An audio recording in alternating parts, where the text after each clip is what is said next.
नमस्कार दोस्तों, स्वागत है आपके अपने यूट्यूब चैनल आकाश ग्लोबल स्टडीज़ में। दोस्तों, आज के इस सेशन में हम बात करने वाले हैं इंडस्ट्रियल रिलेशन औद्योगिक संबंध के बारे में, जो कि मैराथन सेशन रहने वाला है। जैसा कि आप सभी को पता है कि यूपीएससी ने ईपीएफओ के एग्ज़ाम की डेट रिलीज कर दी है। 2 जुलाई को इसका एग्ज़ाम होने वाला है, तो हमारे पास समय बहुत कम है। इसी समय के अभाव को देखते हुए हम मैराथन सेशन लेकर आएंगे, जो कि सभी सब्जेक्ट के मैराथन सेशन रहेंगे। इसमें हम क्विक रिवीजन समझेंगे और माइंड मैप की मदद से क्विक रिवीजन जानेंगे कि किस तरीके से हम रिवाइज करें, और सारी चीज़ों को हम रिवाइज करते हुए चलेंगे। इसकी पीडीएफ के लिए आप हमें कांटेक्ट कर सकते हैं हमारे व्हाट्सएप नंबर पर 7905407400, जहां पर आपको हैंड रिटन नोट्स की प्रोवाइड करा दिए जाएंगे। सारे हैंड रिटन नोट्स आपको प्रोवाइड कराए जाएंगे। जो हमारे पास फैसिलिटीज़ रहेगी, हिस्ट्री, ज्योग्राफी, पॉलिटी, इकोनॉमी और जनरल साइंस, कंप्यूटर, और सभी के वीडियो भी आपको, जैसे ये वीडियो मिल रहा है, ऐसे सभी के वीडियो भी प्रोवाइड करा दिए जाते हैं। तो यहाँ से आप सभी को सारी डिटेल मिल जाएगी, तो आप हमें कॉन्टेक्ट कर सकते हैं। और सेशन को अंत तक जरूर देखें। जो भी साथी ईपीएफओ की एग्जाम की तैयारी कर रहे हैं, उनके साथ, सभी के साथ शेयर करें इस सेशन को। आज के इस सेशन में हम मैराथन वीडियो लेकर आए हैं। इसमें हम असिस्टेंट प्रोविडेंट फंड कमिश्नर और इन्फोर्समेंट ऑफिसर के जो भी वैकेंसी हैं, उनके लिए जो भी एग्जाम आने वाले, एग्जाम में जो भी क्वेश्चन आने वाले हैं, उन सभी के बारे में चर्चा करेंगे। ये मैराथन सेशन रहेगा। इसमें हम औद्योगिक संबंध के बारे में कंप्लीट जानकारी जानेंगे। मात्र एक ही वीडियो में हम कंप्लीट जानकारी लेंगे औद्योगिक संबंध के बारे में। ये हैंड रिटन नोट्स की मदद से बताया, लास्ट में हम माइंड मैप की मदद से बताएंगे। तो वीडियो को अंत तक जरूर देखें। जो भी साथी चैनल पर नए हो, चैनल को सब्सक्राइब जरूर कर लें। तो सबसे पहले हम बात करते हैं आखिर औद्योगिक संबंध होता क्या है। तो जैसा कि आप सभी को पता है कि औद्योगिक संबंध क्या होता है, तो जो भी हमारे एम्प्लॉय हैं और एम्प्लॉयर हैं, एम्प्लॉय मतलब कर्मचारी और एम्प्लॉयर मतलब क्या है, नियोक्ता, जो भी नौकरी देता है। इसके बाद में ट्रेड यूनियन, सभी को पता ही होगा ट्रेड यूनियन क्या होता है। तो ट्रेड यूनियन और गवर्नमेंट, और साथ ही साथ में जुडिशरी, इन सभी के बीच में क्या होता है, संबंध दर्शाने को ही क्या कहते हैं, औद्योगिक संबंध कहते हैं।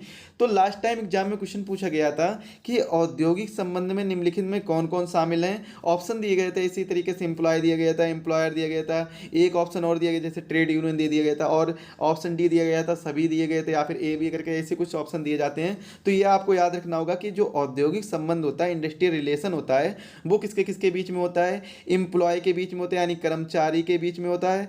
कर्मचारी के साथ साथ और किसके बीच में होता है, जो नियोक्ता होता है, नियोक्ता के बीच में होता है। नियोक्ता यानी मतलब जो भी कर्मचारी को रखता है। साथ ही में ट्रेड यूनियन समूह के संघ, जो संघ होता है, उसके बीच में, और गवर्नमेंट के बीच में, और जुडिशरी यानी न्यायपालिका के बीच में औद्योगिक संबंध होता है। तो इन सब चीज़ों को हम देखते हैं। औद्योगिक संबंध में क्या क्या देखते हैं, आपको एक बार और रिवाइज कराते हैं। Employ, employer, trade union, government, judiciary, ये सभी आप एक बार टर्म में याद कर लीजिए कि इनके इनके बीच में जो संबंध होगा वो क्या कहलाएगा, औद्योगिक संबंध कहलाएगा। और ये कैसा होगा, जो भी उद्योग में, किसी भी उद्योग में किसकी किसकी जरूरत पड़ती है, एम्प्लॉय की जरूरत पड़ती है, एम्प्लॉयर की जरूरत पड़ती है, क्योंकि जो उद्योग डालेगा। इसके बाद में ट्रेड यूनियन किसके लिए होता है, एम्प्लॉय और एम्प्लॉयर के बीच में संबंध अच्छा स्थापित बना रहे, कोई विवाद ना हो। अगर कोई विवाद आ रहा है तो ट्रेड यूनियन को संभाल सके, तो इसके बीच में। गवर्नमेंट का रोल ये होता है कि कोई भी उद्योग में किसी भी एम्प्लॉय के लिए जो भी नियम व कानून है वो उनको रेगुलेट करना, और इंडस्ट्री कैसे चल रही है उसको रेगुलेट करना। अगर कोई समस्या आ रही है बीच में, तो जुडिशरी का काम है इसका समाधान करना। तो ये होता है क्या, औद्योगिक संबंध। इसके बारे में देखिए क्या क्या होता है औद्योगिक संबंध को एक माइंड मैप की तरफ से देखते हैं। गवर्नमेंट क्या होती है, बीच में एक तरीके से कार्यरत होती है, जिसके बीच में कर्मचारी और नियोक्ता, एम्प्लॉय और एम्प्लॉयर के बीच में एक संबंध दर्शाता है, औद्योगिक संबंध, कि दोनों के बीच में कैसा संबंध होना चाहिए। और इन्हीं के एम्प्लॉय यानी मतलब कर्मचारी के अधिकारों के लिए कौन बात करता है, ट्रेड यूनियन समूह संघ बात करता है इनके अधिकारों के लिए, राइट्स के लिए इनके बात करता है ट्रेड यूनियन। अगर इनके बीच में, एम्प्लॉय और एम्प्लॉयर के बीच में कोई डिस्प्यूट आता है, कोई भी रूल्स एंड रेगुलेशन होती हैं जो सरकार बनाती है, उनके बीच में कोई डिस्प्यूट आता है, तो उसको काम कौन करता है, यानी जुडिशरी यानी कोर्ट इसका निदान करती है, निवारण करती है कोर्ट। तो ये क्या हो गया, औद्योगिक संबंध हो गया। तो यहाँ से इस माइंड मैप की मदद से आपको, आशा करता हूँ ऐसा समझ में आ गया होगा। अगर आपको फिर भी कुछ समझ में नहीं आया है तो आप हमें कमेंट में बता सकते हैं। हम आपके कमेंट में जो डाउट होगा कमेंट में सॉल्व कर देंगे, पूरा डाउट कमेंट में ही सॉल्व कर देंगे। तो आप वीडियो के कमेंट में जरूर बताइएगा। वीडियो को लाइक जरूर कर दीजिएगा, चैनल पर नए हो चैनल को सब्सक्राइब कर लीजिएगा। आगे बढ़ते हैं। अब हम बात करते हैं डिफिनीशन के बारे में। अभी तो हमने बेसिक अंडरस्टैंडिंग के बारे में समझा कि क्या क्या औद्योगिक संबंध होता है। अब आखिर औद्योगिक संबंध है क्या? देखिए एग्जाम में जो आने वाला क्वेश्चन वहाँ से भी आ सकता है, जो जो मैंने अभी स्टार्टिंग में आपको बताया, क्वेश्चन यहाँ से भी आया था। लास्ट ईयर 2017 में, लास्ट बार जब एग्जाम हुआ था 2017 में, तो यहाँ से एक क्वेश्चन बना भी था, ये वाला जो मैंने बताया था। इसके साथ ही साथ में यहाँ से आप क्वेश्चन जरूर बनते हैं कि क्या क्या होता है। देखिए परिभाषाएं दी हैं किन किन्ने। आप देखिए क्या है औद्योगिक संबंध। औद्योगिक संबंध क्या है? उद्योग। दो शब्दों से बना है, उद्योग और संबंध। उद्योग का मतलब क्या होता है? उत्पादक गतिविधियों जिसमें एक व्यक्ति या समूह संलग्न हो। क्या है? कोई भी उत्पादक गतिविधि जिसमें एक व्यक्ति या कोई भी एक समूह पूरे तरीके से जुड़ा हो, संलग्न हो, तो वो उद्योग कहलाता है। संबंध क्या होता है? उद्योग के अंदर नियोक्ता और उसके कामगारों यानी कर्मचारियों के बीच मौजूद संबंध को ही क्या कहते हैं? संबंध कहते हैं। ये होता है औद्योगिक संबंध। औद्योगिक संबंध कितने शब्दों से मिलकर बना है? औद्योगिक संबंध दो शब्दों से मिलकर बना है। कौन कौन से शब्द हैं? एक तो हो गया उद्योग और दूसरा हो गया संबंध। उत्पादक गतिविधि जिसमें एक व्यक्ति या समूह, अब मान लीजिए कोई उत्पादन हो, किसी भी इंडस्ट्री में कोई भी प्रोडक्शन हो रहा है, तो उसमें या तो कोई एक व्यक्ति प्रोडक्शन कर रहा होगा या तो पूरा ग्रुप प्रोडक्शन कर रहा होगा। तो यही होता है कि उत्पादक गतिविधि जिसमें एक व्यक्ति या एक समूह संलग्न हो, तो उसे हम क्या कहते हैं? उद्योग कहते हैं। क्या कहते हैं मेरे प्यारे भाई? उद्योग कहते हैं। थोड़ा सा इसका साइज कम करते हैं। चलिए आगे देखते हैं। डेली डेली ऑर्डर के अनुसार, देखिए डेली ऑर्डर ने क्या कहा है औद्योगिक संबंध के बारे में? मौजूद उद्योग में रोजगार प्रक्रिया में पुरुषों एवं महिलाओं को आवश्यक सहयोग। क्या होता है कि पुरुषों और महिलाओं का जो आवश्यक सहयोग है वो किसके अनुसार बताया गया? डेली ऑर्डर के अनुसार। यहाँ पर आपको दो टर्म याद करने हैं कि जो भी उद्योग मौजूद है तो उसमें जो रोजगार प्रक्रिया होगी वो किसको किसको रोजगार दिया जाएगा? पुरुषों को भी दिया जाएगा, महिलाओं को भी दिया जाएगा। इनके बीच में आपस में पारस्परिक सहयोग यानी मतलब आवश्यक सहयोग होना बहुत जरूरी है। दोनों के बीच में सहयोग होना बहुत जरूरी है। तो ये आवश्यक सहयोग की बात की गई है डेली ऑर्डर के अनुसार। अब आर्मस्ट्रांग ने ऐसी परिभाषा क्या बताई है कि जो भी यूनियन है इनके द्वारा प्रयोग की जाने वाली प्रणालियों और प्रक्रियाओं से संबंधित और नियोक्ता हितों, देखिए क्या बताया? नियोक्ता हितों, यानी यहाँ पर इन्होंने बात की है जो एम्प्लॉयर है इसके हितों के बारे में भी चर्चा की है। इनकी रक्षा के लिए प्रयास और रोजगार की अन्य शर्तों के लिए इनाम निर्धारित करने के लिए नियोजित और उनके नियोक्ताओं के लिए उन तरीकों को विनियमित करने यानी मतलब रेगुलेट करने के लिए जिनमें नियोक्ता अपने कर्मचारियों के साथ व्यवहार करते हैं। तो ये बात किसने कही? ये परिभाषा दी आर्मस्ट्रांग ने, ये परिभाषा दी है। इसके बाद में नियोक्ता कर्मचारी संबंध क्या होता है? देखिए कर्मचारी को क्या चाहिए, इनके बीच में क्या क्या संबंध होता है, और नियोक्ता को क्या चाहिए, आखिर आपस में एक दूसरे से चाहते क्या हैं, एक दूसरे से इन लोगों की ज़रूरतें क्या हैं कि नियोक्ता को कर्मचारी चाहिए और कर्मचारी को नियोक्ता चाहिए। आखिर कुछ ना कुछ संबंध होगा, ज़रूरतें होंगी, तभी तो ये सब संबंध पढ़ना पड़ रहा है या फिर ये संबंध बना है तभी तो। अब देखिए क्या है, कर्मचारी को क्या चाहिए? उनको प्रशिक्षण चाहिए, नई नई ट्रेनिंग चाहिए। इसके बाद नौकरी की सुरक्षा चाहिए कि उन्हें गारंटी चाहिए एक तरीके से कि उनकी नौकरी बनी रहेगी जब तक कोई वो गलत काम नहीं कर रहे हैं। बेहतर कार्यस्थल, एक अच्छा और सुदृढ़ स्वस्थ कार्यस्थल चाहिए जहाँ पर कोई बीमारी ना हो, सुविधाएं उपलब्ध हो सारी। तो एक तरीके से बेहतर कार्यस्थल चाहिए जहाँ पर वो वर्क कर रहे हों।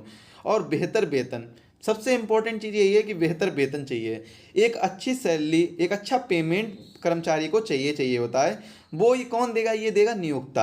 ये देगा कौन? नियोक्ता।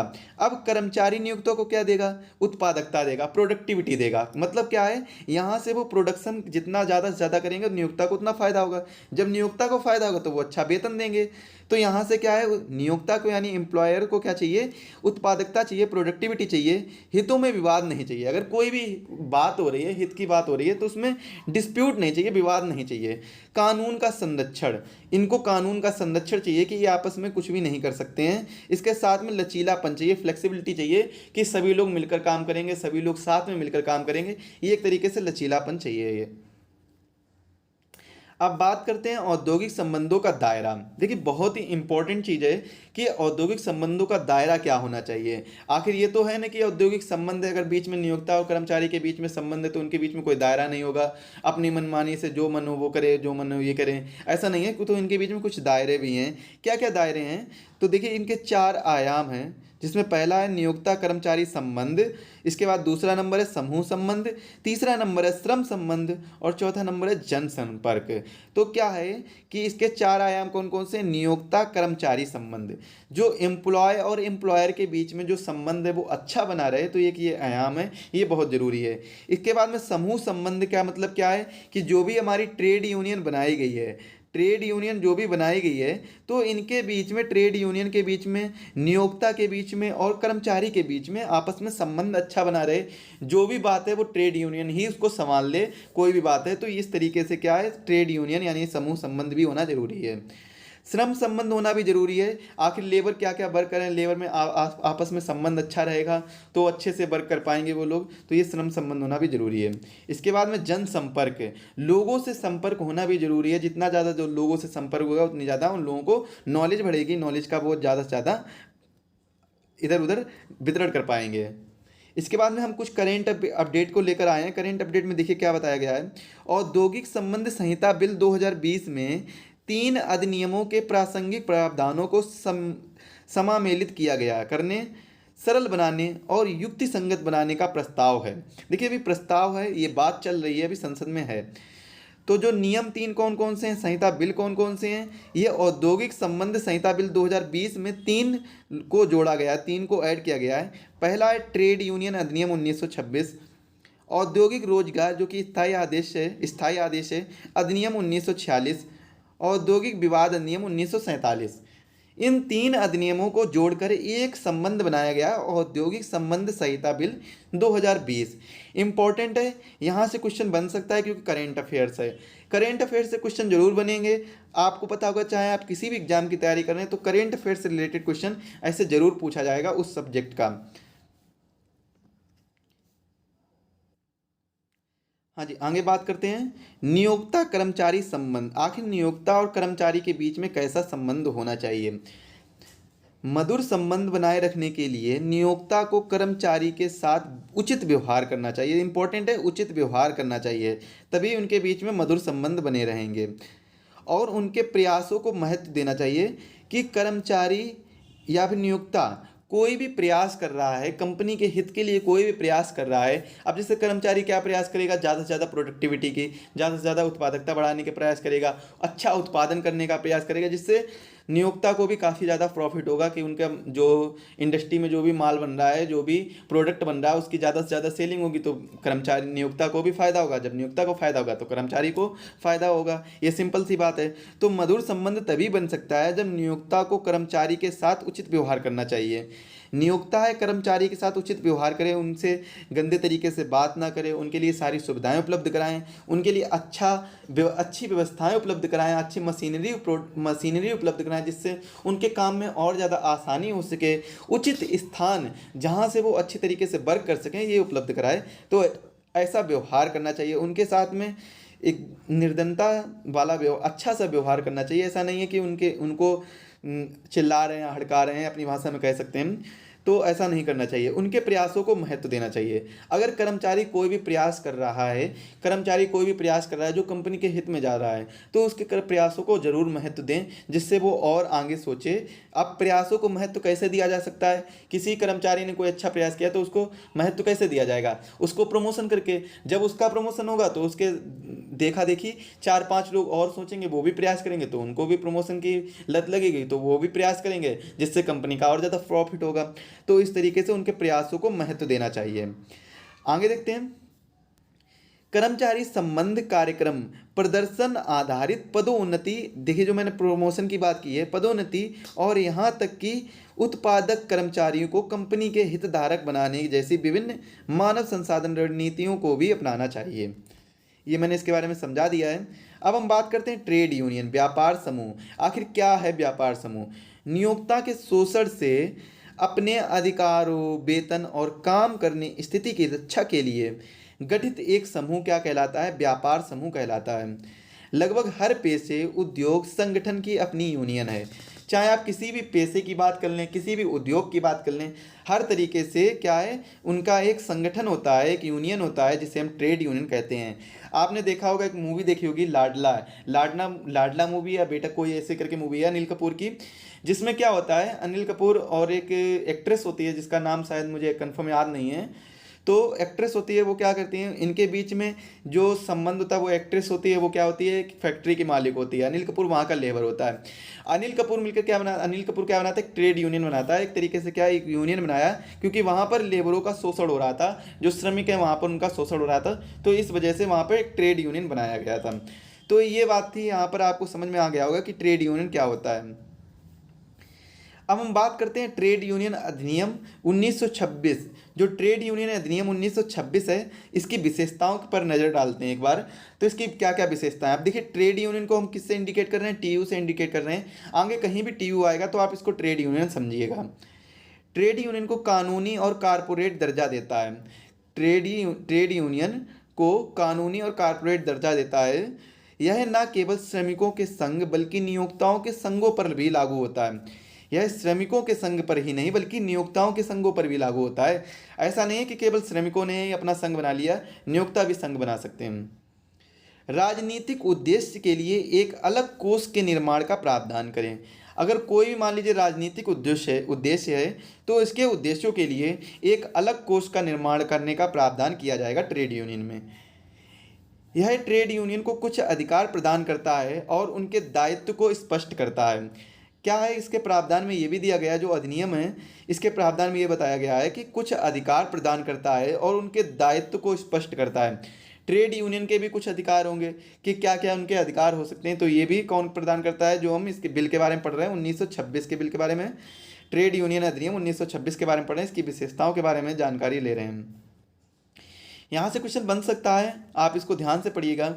नोट्स के लिए आप हमें कांटेक्ट कर सकते हैं, हमारे व्हाट्सएप नंबर 7905407400, यहाँ पर कांटेक्ट कर सकते हैं। यहाँ से आपको यही पीडीएफ आपको प्रोवाइड करा दी जाएगी व्हाट्सएप पर।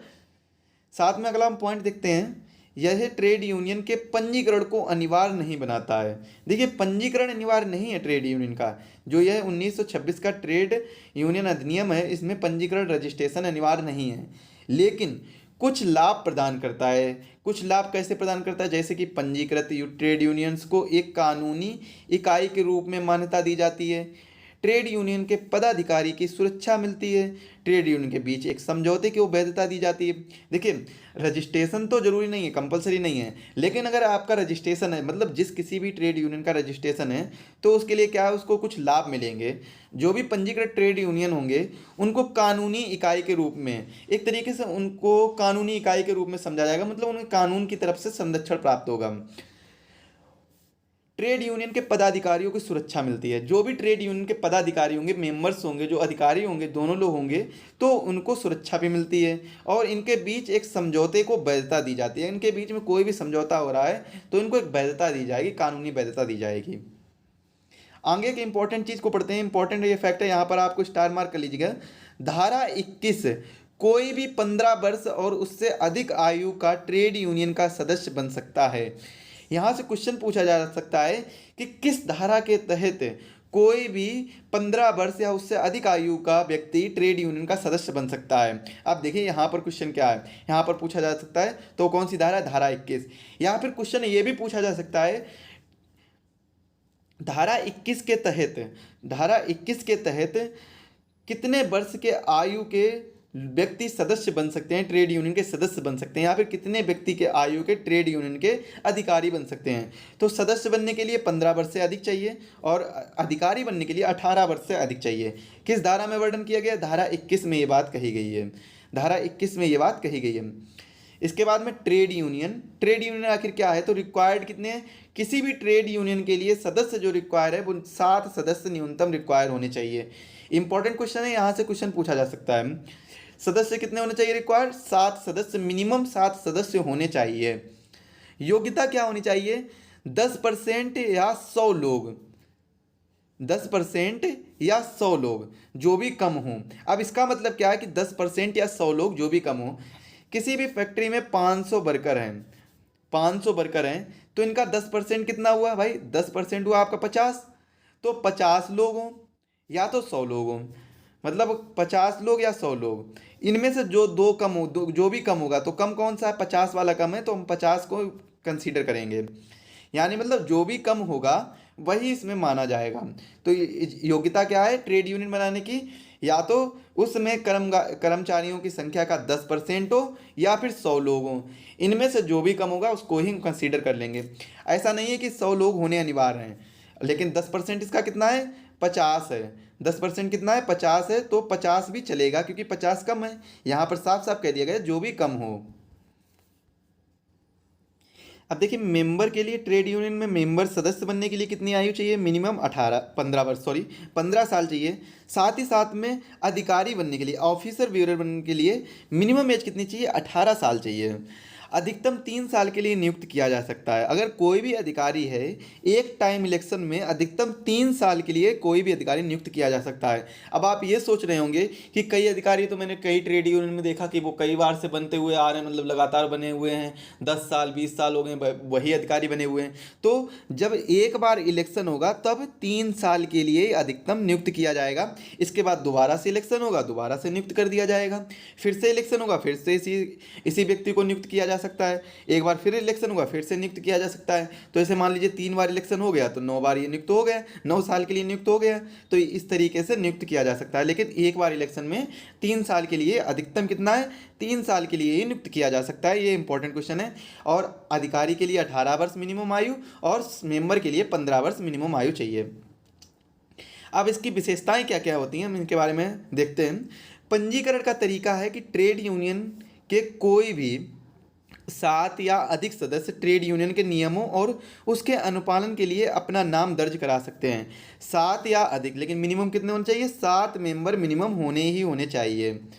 इसके बाद में हालांकि कामगारों का कोई भी ट्रेड यूनियन तब तक पंजीकृत नहीं किया जाएगा जब तक उसमें कम से कम 10% या 100 कामगार, जो भी कम हो, मतलब या तो 10% या तो 100, इनमें से जो भी कम होगा उसको कंसीडर करके उस प्रतिष्ठान या उस प्रतिष्ठान में लगे हुए कार्यरत नहीं हैं जिससे यह जुड़ा हो। तो ऐसे में हम बना सकते हैं। आप देखिए हम क्वेश्चन देखते हैं, पुराने क्वेश्चन पर नज़र डालते हैं क्या क्या क्वेश्चन पूछा गया है। 2017 में ईपीएफओ के एग्जाम में क्वेश्चन पूछा गया था, ट्रेड यूनियन अधिनियम 1926 के तहत विनियम बनाने का अधिकार है राज्य सरकार और केंद्र सरकार दोनों को। विनिमय यानी विनियम बनाने, नियम बनाने का अधिकार किसको है, रेगुलेशन बनाने, रूल्स एंड रेगुलेशन बनाने का अधिकार किसको है, राज्य सरकार और केंद्र सरकार दोनों को ही प्राप्त है। अगला क्वेश्चन है, ये भी 2020 में पूछा गया था यूपीएससी में। पिछला क्वेश्चन पूछा गया 2017 में, ये पूछा गया था 2020 में। ट्रेड यूनियन के पंजीकरण के लिए सदस्यों की न्यूनतम संख्या कितनी होनी चाहिए, 7 मेंबर होने चाहिए। जैसा कि मैंने पहले ही बताया, कितने मेंबर होने चाहिए, 7 मेंबर होने चाहिए। 2020 में क्वेश्चन पूछा गया था। It's very important question. तो आपको यहाँ पर ये याद रखना होगा, अगर ये 7 क्वेश्चन मेंबर के लिए पूछ लिया गया तो यहाँ हो सकता है इस बार आपको एज से पूछ लिया जाए क्वेश्चन की एज क्या चाहिए, साथ ही साथ में ट्रेड यूनियन बनाने के लिए क्या रिक्वायरमेंट चाहिए, जो 10% या फिर 100 लोगों वाली रिक्वायरमेंट है, इसको आप कंसीडर याद कर लीजिए, ये भी पूछा जा सकता है। तो क्वेश्चन आपको यहाँ से देखने होंगे। इससे अंडरस्टैंडिंग, मैंने इसलिए क्वेश्चन रखे हैं पिछले कि जिससे आपको अंडरस्टैंडिंग मिले क्वेश्चन कहाँ से पूछा जा सकता है। तो जो भी क्वेश्चन आपको पूछे जा सकते हैं उन सभी के बारे में मैंने चर्चा की है। लास्ट में हम माइंड मैप की मदद से भी बताएंगे कि कैसे कैसे क्वेश्चन कि क्या क्या मतलब इसका टॉपिक है, हम कहाँ तक इसको कवर करें। आज हम औद्योगिक संबंध को कंप्लीट पढ़ेंगे, कंप्लीटली संपूर्ण तरीके से पढ़ेंगे, पूरा पढ़ेंगे। ये मैराथन सेशन है, तो वीडियो को सभी दोस्तों के साथ शेयर कर दीजिएगा प्लीज़ भाइयों। सभी लोग सभी दोस्तों के साथ शेयर कर दीजिएगा। जो भी ईपीएफओ के एग्ज़ाम में 2 जुलाई को उपस्थित होने वाले हैं या बैठ रहे हैं, जो भी एग्ज़ाम देने वाले व्यक्ति हैं, उन सभी से एक दरख्वास्त है कि ये वीडियो ज़्यादा से ज़्यादा लोगों के पास पहुंचा दें, जिससे इस वीडियो का लाभ सभी को मिले और सभी लोग उस एग्ज़ाम में आने वाले 4 से 8 क्वेश्चनों को अच्छे तरीके से सॉल्व कर लें। तो बात करते हैं अगले क्वेश्चन की। ट्रेड यूनियन अधिनियम 1926 के अंतर्गत किस अधिनियम के अंतर्गत ट्रेड यूनियन वैध यानी लीगल नहीं है? तो कौन सा अधिनियम है? सोसाइटी पंजीकरण अधिनियम 1860, सहकारी समिति अधिनियम 1912, कंपनी अधिनियम 1956। ये इंपॉर्टेंट क्वेश्चन दिया गया है। चलिए आगे देखते हैं। सामूहिक वार्ता, कलेक्टिव बार्गेनिंग। आखिर क्या है कलेक्टिव बार्गेनिंग? कलेक्टिव बार्गेनिंग बहुत ही इंपॉर्टेंट ये टर्म है, इसके बारे में हम पढ़ते हैं। दोनों पक्ष नियोक्ता और कर्मचारी, यहाँ पर किसके किसके बीच में हो रही है, नियोक्ता और कर्मचारी के पक्ष को कानून द्वारा वेतन, समय और रोजगार की कामकाजी परिस्थितियों के बारे में अच्छी नीयत से बातचीत करने की आवश्यकता है, तो उसे ही हम क्या कहते हैं, कलेक्टिव बार्गेनिंग कहते हैं। अब इसका मतलब क्या है, हम फैक्ट बताते हैं आपको।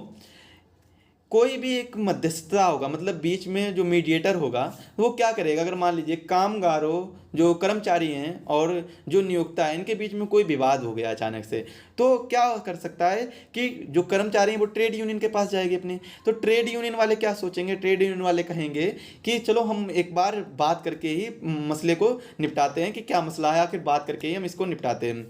तो यहाँ से क्या है, इसी को हम कलेक्टिव बार्गेनिंग कहते हैं। आपस में बातचीत करके किसी भी विवाद को निपटा लेना ही कलेक्टिव बार्गेनिंग, मतलब आपस में बातचीत करके ही सब कुछ कर लेना होता है। इसके बाद में गतिरोध, आखिर ये क्या होता है गतिरोध, इंपॉर्टेंट टर्मिनोलॉजी है ये भी। गतिरोध क्या होता है, इसे हम इम्पास बोलते हैं इंग्लिश में। दोनों पक्षों को आगे बढ़ाने में परेशानी, यानी इस एग्जाम्पल के तौर पर समझते हैं, एक पार्टी दूसरी पार्टी से कुछ अलग अलग मांग करना। अगर गतिरोध कब आता है, देखिए क्वेश्चन पूछा जा सकता है कि ट्रेड यूनियन यानी कर्मचारी और नियोक्ता के बीच संबंधों के बीच में गतिरोध यानी इम्पास कब पैदा होगा, तो कब पैदा होगा, मान लीजिए कोई भी कर्मचारी है तो ये कुछ और मांगे कर रहे हैं, और कोई भी नियोक्ता है ये कुछ और मांगे कर रहे हैं, दोनों की मांगे क्या हैं, बिल्कुल अलग अलग हैं। तो दोनों के बीच में जब मांगे अलग होती हैं, वो अलग अलग मांग करते हैं, तो इनके बीच में एक इम्पास पैदा होता है, यानी गतिरोध पैदा होता है। क्या पैदा होता है, गतिरोध पैदा होता है। अब यह किसके द्वारा सुलझाया जा सकता है, तो यह किसी तीसरे पक्ष से सुलझाया जा सकता है, यानी इसके बीच में कोई मीडिएटर आएगा, मध्यस्थता करने आएगा, जिसे हम, अगर आपको पता होगा ग्रामीण भाषा में इसे मजुआगिरी कहते हैं, तो कोई मजुआ बनने आएगा, तो ये तीसरे पक्ष की मदद से सुलझाया जा सकता है। इसके बाद में गतिरोध खत्म ना होने पर तो प्रबंधन पर दबाव बनाने के लिए यूनियन हड़ताल या काम बंद करने का आह्वान कर सकती है। जब गतिरोध खत्म नहीं होगा, मान लीजिए कोई भी कर्मचारी एक दूसरे नियोक्ता से कुछ मांग कर रहे हैं और इनके बीच में जो गतिरोध यानी विवाद उत्पन्न हुआ ये खत्म नहीं हो रहा है, और मध्यस्थता जो बीच में तीसरा पक्ष आया ये भी उस गतिरोध को खत्म करने या सुलझाने में मदद नहीं कर पा रहा है, तो क्या करता है, तो ट्रेड यूनियन हड़ताल या काम बंद करने की मांग करते हैं या आह्वान कर सकती है, तब आह्वान कर सकती है हड़ताल करने का या काम बंद करने का। यहाँ पर एक क्वेश्चन पूछा जाता है, चलिए हम बाद में बताएंगे इसके बारे में, जब माइंड में बताएंगे तब इसके बारे में चर्चा करेंगे कि धरना और हड़ताल में क्या फ़र्क है। धरना और हड़ताल में क्या फ़र्क है, इसके बारे में डिटेल से समझाएंगे थोड़ा सा। अभी हम वेट करते हैं इस टर्मिनोलॉजी की, तो आगे देखते हैं। Trade union, function of trade union क्या क्या है, इसके कार्य क्या क्या है, फंक्शन क्या क्या है। सदस्यों के हितों की सुरक्षा करना, ट्रेड यूनियन जो भी बना है तो इसके सदस्यों के हितों की रक्षा करना। विभिन्न एक्टिविटीज़ को परफॉर्म करना, जो भी एक्टिविटीज़ हो रही हैं इनको परफॉर्म करने के लिए ट्रेड यूनियन का ही एक फीचर्स है। संगठन बनाना, कोई भी काम है तो उसके लिए संगठित होकर काम करना, उसके लिए एक संगठन बनाना, या फिर सोसाइटी में भी योगदान दिया जाना है। ये ट्रेड यूनियन क्या करते हैं, सोसाइटी में भी अपना योगदान देते हैं। अब बात करते हैं सामूहिक वार्ता की। तो सामूहिक वार्ता क्या है, कलेक्टिव बार्गेनिंग आखिर होता क्या है। तो ट्रेड यूनियन और एम्प्लॉयर मतलब क्या होता है, ऑनर, ये कब होगा, जब गतिरोध उत्पन्न होगा। सामूहिक वार्ता कब होगी, जब गतिरोध उत्पन्न होगी तभी सामूहिक वार्ता की जाएगी। अब गतिरोध सुलझाने के लिए थर्ड पार्टी को बुलाया जाता है। थर्ड पार्टी कौन होती है, ये सुलह कराने में सक्षम नहीं हो पाता है तब ट्रेड यूनियन हड़ताल करती है। थर्ड पार्टी कोई भी हो सकती है, थर्ड पार्टी कोई भी हो सकती है। हम मूवी का एग्जांपल लेते हैं, हालांकि मुझे अच्छी तरीके से याद नहीं है क्योंकि मैंने मूवी अभी तक देखी नहीं है, कई बार सुना है, इसके एक दो रील्स वगैरह जो होते हैं या फिर शॉर्ट्स वीडियो देखते हैं तो वो देखें हम। तो उसमें क्या होता है, जब उनके बीच में अनिल कपूर और जो एक्ट्रेस होती है उनके बीच में जब विवाद हो जाता है, कंपनी में विवाद हो जाता है, तो थर्ड पार्टी के तौर पर उनका कोई आता है, मतलब कोई भी आता है थर्ड पार्टी के तौर पर, जब उनकी आपस में शादी करवा दी जाती है, मैरिज करवा दी जाती है। जब मैरिज करवा दी जाती है फिर भी ये सब चीज़ें नहीं सुलझती हैं, तब क्या होता है, ट्रेड यूनियन हड़ताल करती है, क्योंकि तब अनिल कपूर हड़ताल कर देता है और हड़ताल होती भी है। अगर आपने मूवी देखी होगी तो आपको पता होगा। तो यही क्या है, सामूहिक वार्ता है। सामूहिक वार्ता देखिए क्या है, सामूहिक वार्ता ये किसके किसके बीच में होगी, ट्रेड यूनियन और एम्प्लॉयर, यानी मतलब जो संगठन होगा और जो नियोक्ता होगा उनके बीच में होगी, जो ऑनर होगा उनके बीच में होगी। और यह कब होगी, जब गतिरोध उत्पन्न होगा। जब गतिरोध उत्पन्न होगा तो इसको सुलझाने के लिए कौन होना चाहिए, थर्ड पार्टी चाहिए। और जब थर्ड पार्टी से नहीं होगा तब ट्रेड यूनियन हड़ताल कर देगी। तो ये सिंपल सी बात आपको समझ में आ गई होगी, मैं ऐसी आशा करता हूँ। और जिन साथियों ने अभी भी चैनल को सब्सक्राइब नहीं किया तो चैनल को सब्सक्राइब जरूर कर लें और बेल आइकन को प्रेस करें, जिससे वीडियो की लेटेस्ट अपडेट मिलती रहे। दोस्तों, इसके साथ मैं आपको एक जानकारी और देना चाहता हूं कि अगर आप किसी भी सब्जेक्ट से संबंधित, आप अगर ईपीएफओ की तैयारी कर रहे हैं और आपको इससे संबंधित इकनॉमी का वीडियो चाहिए, इकनॉमी के हैंड रिटन नोट्स चाहिए, तो आप हमें कांटेक्ट कर सकते हैं। साथ में मॉडर्न हिस्ट्री के हैंड रिटन नोट्स और मॉडर्न हिस्ट्री के वीडियो के लिए भी आप हमें कांटेक्ट कर सकते हैं, जो आपकी तैयारी को और ज़्यादा बेहतर बना सकते हैं। अब तैयारी बहुत ही आसान हो गई है, हैंड रिटन की मदद से आप बहुत ही अच्छे तरीके से तैयारी कर सकते हैं। हमारे हैंड रिटन नोट्स आपको एग्ज़ाम में बहुत ही अच्छे से परफॉर्म करवाएंगे, क्योंकि ऐसे हैंड रिटन नोट्स बनाए गए हैं, इनमें कई दिनों की मेहनत है। और इसमें जो भी हैंड रिटन प्रोवाइड करा रहे हैं उन हैंड रिटन में डाटा भी प्रोवाइड कराया है, करेंट डाटा भी प्रोवाइड कराया गया है। इसके लिए आप हमें कांटेक्ट कर सकते हैं, हमारे व्हाट्सएप नंबर 7905407400 पर कांटेक्ट कर सकते हैं। यहाँ पर कांटेक्ट करके आपको मैं सारी चीज़ें प्रोवाइड करा दूंगा, डिटेल प्रोवाइड करा दूंगा, और उन डिटेल के अनुसार आपको जो भी चाहिए, तो आपकी जो भी रिक्वायरमेंट है आप वहाँ से प्राप्त कर सकते हैं। चलिए हम बात करते हैं टाइप्स ऑफ ट्रेड यूनियन। आखिर ट्रेड यूनियन के कितने टाइप्स होते हैं। देखिए, हम सबसे पहले बात करते हैं क्राफ्ट यूनियन। आखिर क्राफ्ट यूनियन क्या होता है, जिसे हम शिल्प संघ भी कहते हैं। शिल्प संघ होता क्या है, एक संघ जो विशेष क्राफ्ट से संबंधित हो। इसका मतलब क्या है कि क्राफ्ट यूनियन, ट्रेड यूनियन ऐसी यूनियन है जो जिसमें काम तो एक होगा, काम एक समान होगा, लेकिन इंडस्ट्री अलग अलग होंगी, लेकिन काम क्या होगा, एक समान होगा। चलिए मानते हैं एक टॉफ़ी बनाने वाली कंपनी है, तो टॉफ़ी बनाने वाली कंपनी, अलग अलग कंपनी है, बहुत सारी, बहुत विभिन्न प्रकार की इंडस्ट्री हैं, जैसे कि वो एल्प लेवल की आती है, और भी बहुत सारी आती हैं, अच्छे से याद नहीं, जैसे पल्स वाली आती है जो टॉफ़ी, और भी कई प्रकार की टॉफ़ी आती हैं। तो टॉफ़ी बनाने की इंडस्ट्री तो अलग अलग है, लेकिन इनका एक ट्रेड यूनियन, एक संयुक्त ट्रेड यूनियन होगा, जो क्या कहलाएगा, क्राफ्ट यूनियन कहलाएगा। मतलब इनके कर्मचारी या इनके सदस्यों ने मिलकर क्या कर लिया, एक यूनियन बना लिया कि जितने भी टॉफ़ी बनाने वाली इंडस्ट्री हैं उनके लिए सिर्फ और सिर्फ एक ट्रेड यूनियन होगा, क्राफ्ट यूनियन जो कहलाएगा। मतलब क्या है, काम तो एक समान होगा लेकिन इंडस्ट्री भिन्न भिन्न होंगी। आगे बात करते हैं इंडस्ट्रियल यूनियन। औद्योगिक यूनियन में क्या है कि जब एक संघ विशेष उद्योग से संबंधित हो, कैसा हो, इंडस्ट्री सेम हो, विशेष उद्योग से संबंधित हो, तो मजदूर खान, मजदूर संघ, तो ये क्या होता है, ये इंडस्ट्रियल यूनियन कहलाता है। बात करते हैं क्वेश्चन की।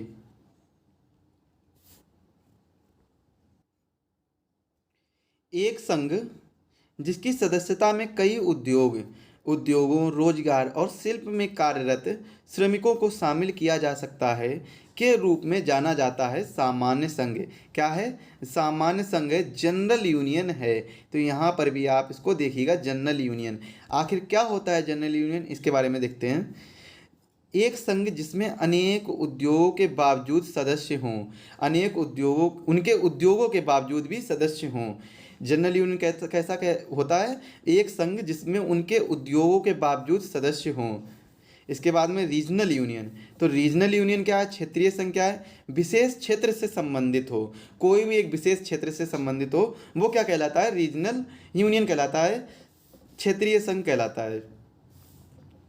अब हम बात करते हैं रॉबर्ट हॉक्सी क्लासिफिकेशन, इंपॉर्टेंट है व्यापार संघवाद, इसके बाद हम देखते हैं कि क्या क्या है रॉबर्ट हॉक्सी क्लासिफिकेशन में क्या क्या आता है।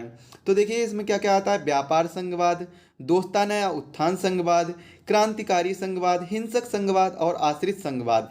इनके बारे में एक एक के बारे में हम डिटेल से जानेंगे। वीडियो को देखते रहिए सभी लोग, और चैनल पर जो साथी नए हैं चैनल को सब्सक्राइब कर दीजिए। चलिए देखते हैं व्यापार संघवाद। आखिर व्यापार संघवाद होता क्या है, इसके बारे में जानते हैं। श्रमिक संगठन है, व्यापार संघवाद क्या है, श्रमिक संगठन है। इसमें वर्ग चेतना के बजाय व्यापार सचेत को महत्व दिया गया है।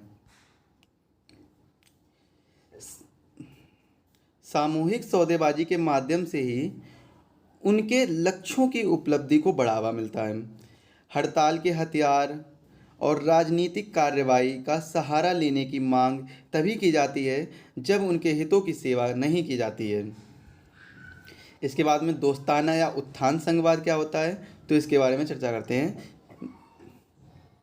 नैतिक, बौद्धिक और सामाजिक जीवन को बढ़ाने और व्यक्तिगत गरिमा और अवकाश और संस्कृति सुरक्षा और बेहतर जीवन स्तर के संदर्भ में बेहतर जीवन में उनके योगदान को प्रोत्साहित करता है। इन यूनियन की प्राथमिकता राजनीतिक कार्रवाई, आपसी बीमा कार्यक्रम और सहकारी उद्यमों के हथियारों पर निर्भर करती है। देखिए, इनसे संबंधित क्वेश्चन पूछा भी जा सकता है और नहीं भी पूछा जा सकता है।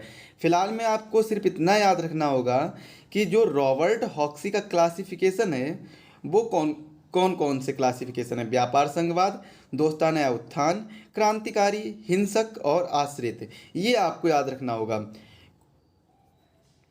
क्वेश्चन यहाँ से कैसे बनता है, क्वेश्चन बनता है कि निम्न में से कौन सा रॉबर्ट हॉक्सी क्लासिफिकेशन से संबंधित नहीं है या फिर संबंधित है। ऑप्शन दे दिए जाएंगे, जिसमें संबंधित नहीं होगा उसमें इनके अलावा एक अलग ऑप्शन होगा, जिसमें संबंधित होगा वो केवल एक ऑप्शन होगा, या फिर हो सकता है सारे ऑप्शन हो और उपयुक्त सभी दे दिया गया हो, या फिर हो सकता है उसमें केवल कह दिया गया हो कि एक जो संबंधित है वो एक ही ऑप्शन दिया गया हो इनमें से, बाकी अन्य ऑप्शन दे दिए गए हों।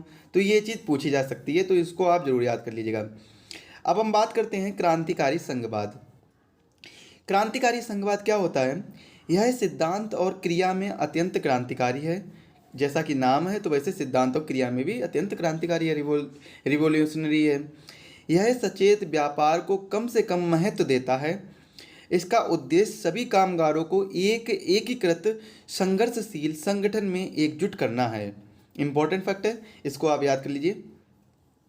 इसके बाद में हिंसा और आम हड़ताल के रूप में राजनीतिक कार्रवाई या सीधी कार्रवाई इसके प्रमुख क्या हैं, हथियार हैं। अब हम बात करते हैं कि इम्पोर्टेंट फैक्ट पड़ा हुआ है येलो डॉग कॉन्ट्रैक्ट के बारे में। जब कर्मचारी नियोक्ता से समझौता कर लें कि वे हड़ताल नहीं करेंगे तो उसे हम क्या कहते हैं, येलो डॉग कॉन्ट्रैक्ट कहते हैं। देखिए, आपकी जानकारी के अनुसार बता दिया, हो सकता है क्वेश्चन भी पूछा जा सकता है कि येलो डॉग कॉन्ट्रैक्ट किसे कहते हैं, या फिर क्वेश्चन पूछा जा सकता है कि जब कर्मचारी नियोक्ता से समझौता कर लेते हैं तो उस कॉन्ट्रैक्ट को क्या कहते हैं, उस कॉन्ट्रैक्ट को क्या कहते हैं। येलो डॉग दे दिया जाएगा, ब्लू डॉग, या फिर अन्य ऐसे विकल्प दे दिए जाएंगे, तो ये आपको देखना होगा। हिंसक संघवाद क्या होता है। हिंसक संघवाद होता है कोई पूर्व नियोजित विचारधारा उत्पन्न नहीं होती है। हिंसक संघवाद में क्या होता है कि कोई पूर्व नियोजित है, जिसकी कोई भी पहले से प्लानिंग नहीं की है, ऐसी कोई विचारधारा नहीं उत्पन्न होती है। अचानक से गए, हिंसा कर दी, ये लो हो गया, कर लो काम। रिश्वत, जबरन वसूली, सुरक्षा की बिक्री और नियोक्ताओं के साथ एकाधिकार संयोजन के माध्यम से संचालित होता है। ये आश्रित संघवाद, जैसा कि नाम प्रकृति में पूर्णतः परजीवी होता है। इसका अस्तित्व नियोक्ताओं के समर्थन के कारण है। इसका कैसा है, नियोक्ताओं के समर्थन के कारण है कि जब तक एम्प्लॉयर इसमें समर्थन कर रहा है तब तक यह आश्रित संघवाद आश्रित है।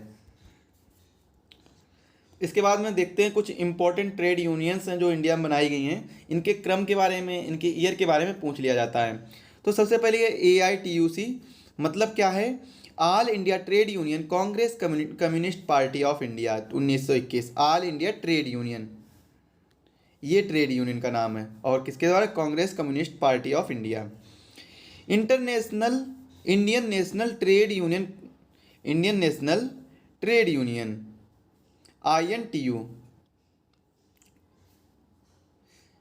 कांग्रेस, इंडियन नेशनल कांग्रेस 1947 में। हिंद मजदूर सभा सोशलिस्ट पार्टी 1948 में। इसके बाद में centre of Indian trade union communist party of India जो मार्क्सवादी से है 1971 में। All India central council of trade union 1989 में। इसके बाद में all India United trade union centre socialist unity centre of India communist party से 1958 में। भारतीय मजदूर संघ राष्ट्रीय स्वयंसेवक संघ, भारतीय मजदूर संघ राष्ट्रीय स्वयंसेवक संघ 1955 में। New trade union initiative independent from political parties 2001 में इसकी स्थापना हुई थी। Self employed women's association of India 1972 में। इसके बाद में united trade union congress revolutionary socialist party 1949 में। इसका क्रम देखिए क्या है, सबसे पहले AITUC, INTUC, HMS, UTUCR, BMSRS, AIUTU, CITU, सेवा SEWA और AICCTU NTUI। ये इसका क्रम है कि किस तरीके से इनका गठन हुआ, मतलब इनके ईयर वाइज बढ़ते हुए क्रम में। चलिए आगे बात करते हैं औद्योगिक विवाद के बारे में। Definition of industrial dispute. Industrial dispute औद्योगिक विवाद के बारे में बात करते हैं। औद्योगिक विवाद होता क्या है? औद्योगिक विवाद अधिनियम 1947 की धारा 2K के अनुसार औद्योगिक विवाद कोई भी विवाद या अंतर है, और एक औद्योगिक विवाद कोई भी विवाद या अंतर है नियोक्ता और नियोक्ता के बीच में, नियोक्ता और कामगार के बीच में, कामगार और कामगार के बीच में। देखिए इंपॉर्टेंट क्वेश्चन है, क्वेश्चन आया भी था कि कामगार और कामगार के बीच में औद्योगिक विवाद हो सकता है। जी हाँ, बिल्कुल हो सकता है। ये 2017 में पूछा गया था। नियोक्ता और कामगार, नियोक्ता और नियोक्ता, तो हो सकता है इस बार ये पूछ लिया जाए या ये पूछ लिया जाए, तो इनको आप देख लीजिए, ये इंपॉर्टेंट है, ये आप याद कर लीजिए, स्टार मार्क कर लीजिए। अगला क्वेश्चन अगली बार देखते हैं। अगला पॉइंट, इनके बीच कोई भी विवाद या मतभेद या रोजगार या गैर रोजगार या रोजगार की शर्तों या किसी व्यक्ति के श्रम की शर्तों से जुड़ा हो तो ये क्या होता है? औद्योगिक विवाद आ जाता है। किनके बीच में? इनके, यानी नियोक्ता और नियोक्ता के बीच में हो सकता है, नियोक्ता और कर्मचारी के बीच में हो सकता है, और कर्मचारी कर्मचारी के बीच में हो सकता है। इनके बीच में कोई भी विवाद हो सकता है, कोई भी मतभेद हो सकता है। रोजगार या गैर रोजगार या रोजगार की शर्तों या किसी भी व्यक्ति के श्रम की शर्तों के बीच से जुड़ा कोई भी विवाद हो सकता है। इसके लिए अथॉरिटीज़ क्या क्या हैं? कार्य समिति, समझौता अधिकारी, सुलह बोर्ड, पूछताछ के न्यायालय, श्रम न्यायालय, ट्रिब्यूनल, ये इसके लिए अथॉरिटीज़ हैं इनके विवाद को सुलझाने के लिए। कार्य समिति इंपॉर्टेंट है, पूछा गया था। समझौता अधिकारी, सुलह बोर्ड, पूछताछ के लिए न्यायालय, श्रम न्यायालय, ट्रिब्यूनल। चलिए कारण देखते हैं आखिर औद्योगिक विवाद, यहाँ कर्मचारी के बीच में, नियोक्ता कर्मचारी के बीच में, नियोक्ता नियोक्ता के बीच में औद्योगिक विवाद आते क्यों हैं? कारण क्या है? इसके कारण क्या है, इनको देखते हैं। तो देखिए दोस्तों, कारण क्या है? आर्थिक कारण और गैर आर्थिक कारण। आर्थिक कारण में क्या है? वेतन से संबंधित समस्याएं, बोनस, भत्ता, काम के लिए शर्तें, कार्य के घंटे, अनुचित छटनी, तो इनसे संबंधित कोई भी विवाद होगा अगर कर्मचारी का, तो वो क्या करता, तो ये औद्योगिक विवाद के अंतर्गत आता है, ये आर्थिक के अंतर्गत आता है। अब गैर आर्थिक के अंतर्गत क्या आते हैं? कार्यकर्ताओं का उत्पीड़न, स्टाफ सदस्यों द्वारा बुरा व्यवहार, राजनीतिक कारक, अनुशासनहीनता। अब देखिए टाइप्स देखते हैं क्या क्या होते हैं। एक होता है लॉकआउट, तालाबंदी। एक होता है स्ट्राइक। स्ट्राइक कौन करते हैं? एम्प्लॉय करते हैं, यानी कर्मचारी करते हैं। तालाबंदी कौन करता है? एम्प्लॉयर करता है। इसके सेक्शन देख लीजिए, section 2 clause 1, section 2 clause Q, ये इसके सेक्शन हैं, धाराएं हैं, तो ये एक इम्पॉर्टेंट है, ये आप देख लीजिए। अब देखिए तालाबंदी होता क्या है, तालाबंदी के बारे में समझते हैं। हड़ताल का विलोम है, ये हड़ताल का बिल्कुल विलोम है। हड़ताल जब जानेंगे तब आपको अच्छे से समझ में आएगा, क्योंकि हड़ताल को मैंने बाद में इसलिए रखा है क्योंकि हड़ताल के टाइप्स के बारे में भी पढ़ेंगे तो काफ़ी बड़ा टॉपिक हो जाएगा। तो तालाबंदी क्या है? हड़ताल का विलोम है, आप इतना समझिए। जब हड़ताल के बारे में जानेंगे तब इसके बारे में भी समझ जाएंगे। फिलहाल में आपको इसमें जानकारी लेनी होगी कि तालाबंदी करता कौन है। तालाबंदी करता है कौन? नियोक्ता करता है। रोजगार के किसी स्थान पर अस्थायी रूप से बंद होना, कोई भी रोजगार का स्थान है वो अस्थायी रूप से बंद होना या काम बंद होना या काम का निलंबन या किसी नियोक्ता द्वारा उसके नियोजित व्यक्तियों की संख्या को जारी रखने से इनकार करना, तो ये क्या कहलाता है? तालाबंदी कहलाता है। अब हम स्ट्राइक के बारे में समझते हैं। स्ट्राइक आखिर होता क्या है? हड़ताल होता क्या है? औद्योगिक विवाद अधिनियम 1947 के अनुसार किसी भी उद्योग में प्रतिबंधित व्यक्तियों द्वारा संयुक्त रूप से कार्य नहीं करना या किसी भी संख्या में योजना व्यक्तियों की एक आम समझ के तहत काम करना जारी रखना या रोजगार स्वीकार करने के लिए एकदम मनाही कर देना। तो क्या होता है? स्ट्राइक होता है। स्ट्राइक यानी हड़ताल कहलाता है।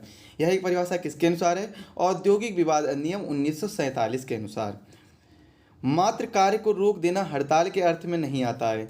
केवल कार्य को रोक देना ही हड़ताल के अर्थ में नहीं आता है। ये इंपॉर्टेंट है। देखिए, यहाँ से क्वेश्चन फंस सकता है, आयोग आपको फंसा सकता है कि कार्य को रोक देना हड़ताल के अर्थ में आता है या नहीं आता है। तो इस तरीके से पूछ लिया जा सकता है, कोई भी स्टेटमेंट देकर पूछ लिया जा सकता है। जब तक कि यह नहीं दिखाया जा सकता कि इस प्रकार कार्य को रोकना एक औद्योगिक मांग को लागू करने के लिए एक सम्मिलित कार्रवाई थी। अब हम बात करते हैं स्ट्राइक, हड़ताल की। कार्य को बंद करना सभी की सहमति से और औद्योगिक मांग। कार्य को बंद करना केवल क्या है? स्ट्राइक नहीं है। अगर सभी की सहमति से कार्य बंद हो गया तब भी स्ट्राइक नहीं है। औद्योगिक कोई ना कोई औद्योगिक मांगे हैं, उसके लिए कार्य को बंद करना और सभी की सहमति हो और औद्योगिक मांगे भी हों, इसी को हम क्या कहते हैं? स्ट्राइक कहते हैं। जो भी मैंने ऊपर दो स्टेटमेंट पढ़े उनका ये एक माइंड मैप है, तो आप इसको ध्यान रखिएगा कि स्ट्राइक क्या कहलाता है। स्ट्राइक कहलाता है कि कार्य को बंद करना, सभी की सहमति हो उसमें और कोई ना कोई औद्योगिक मांगे हों। वेतन से संबंधित मांग हो, कार्य की स्थिति से संबंधित मांग हो, काम के घंटों से संबंधित मांग हो, या फिर कोई भी आर्थिक समस्या से संबंधित मांग हो, कोई भी सामाजिक समस्या से संबंधित मांग हो, आवास से संबंधित मांग हो, या फिर उनके कामगारों की संख्या से संबंधित मांग हो, कोई भी औद्योगिक मांग हो, तो उनसे संबंधित मांगों को और सभी की सहमति होनी चाहिए और तब कार्य बंद किया जाए, तो उसे हम क्या कहते हैं? स्ट्राइक कहते हैं। क्या कहते हैं मेरे प्यारे भाई? स्ट्राइक कहते हैं। I hope all of you understand very well. चलिए आगे देखते हैं। आर्थिक हड़ताल। देखिए इंपॉर्टेंट क्वेश्चन है यहाँ से, आर्थिक हड़ताल। ये क्वेश्चन हो सकता है पूछा जाए, लेकिन कोई खास इसका महत्व नहीं है। आर्थिक मांगों को पूरा कराने के लिए की गई हड़ताल। सिंपल सी बात है, आर्थिक हड़ताल क्या होगा? जो भी आर्थिक मांगों को पूरा कराने के लिए जो हड़ताल की जाएगी उसे हम क्या कहते हैं? आर्थिक हड़ताल कहते हैं। मजदूरी में वृद्धि, यात्रा भत्ता, मकान किराया भत्ता, महंगाई भत्ता, बोनस और अन्य सुविधाएं जैसे विशेषाधिकार अवकाश, आकस्मिक अवकाश में वृद्धि की मांगे करते हैं। तो ये सब किसके अंतर्गत आती हैं? आर्थिक हड़ताल के अंतर्गत आती हैं। इसके बाद में सिंपैथिक स्ट्राइक, सहानुभूति हड़ताल। ये क्या होता है कि जब एक उद्योग के श्रमिक किसी अन्य उद्योग के श्रमिकों के साथ सहानुभूति में हड़ताल करते हैं, तो ऐसी हड़ताल को क्या कहते हैं? सहानुभूति हड़ताल कहते हैं।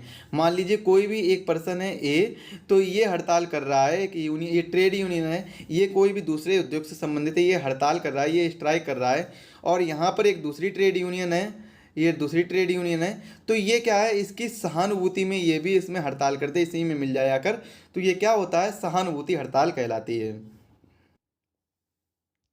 अगला क्या है? आम हड़ताल, जनरल स्ट्राइक क्या होता है? तो जनरल स्ट्राइक क्या होता है? किसी उद्योग में सभी या अधिकांश यूनियनों के सदस्य द्वारा हड़ताल।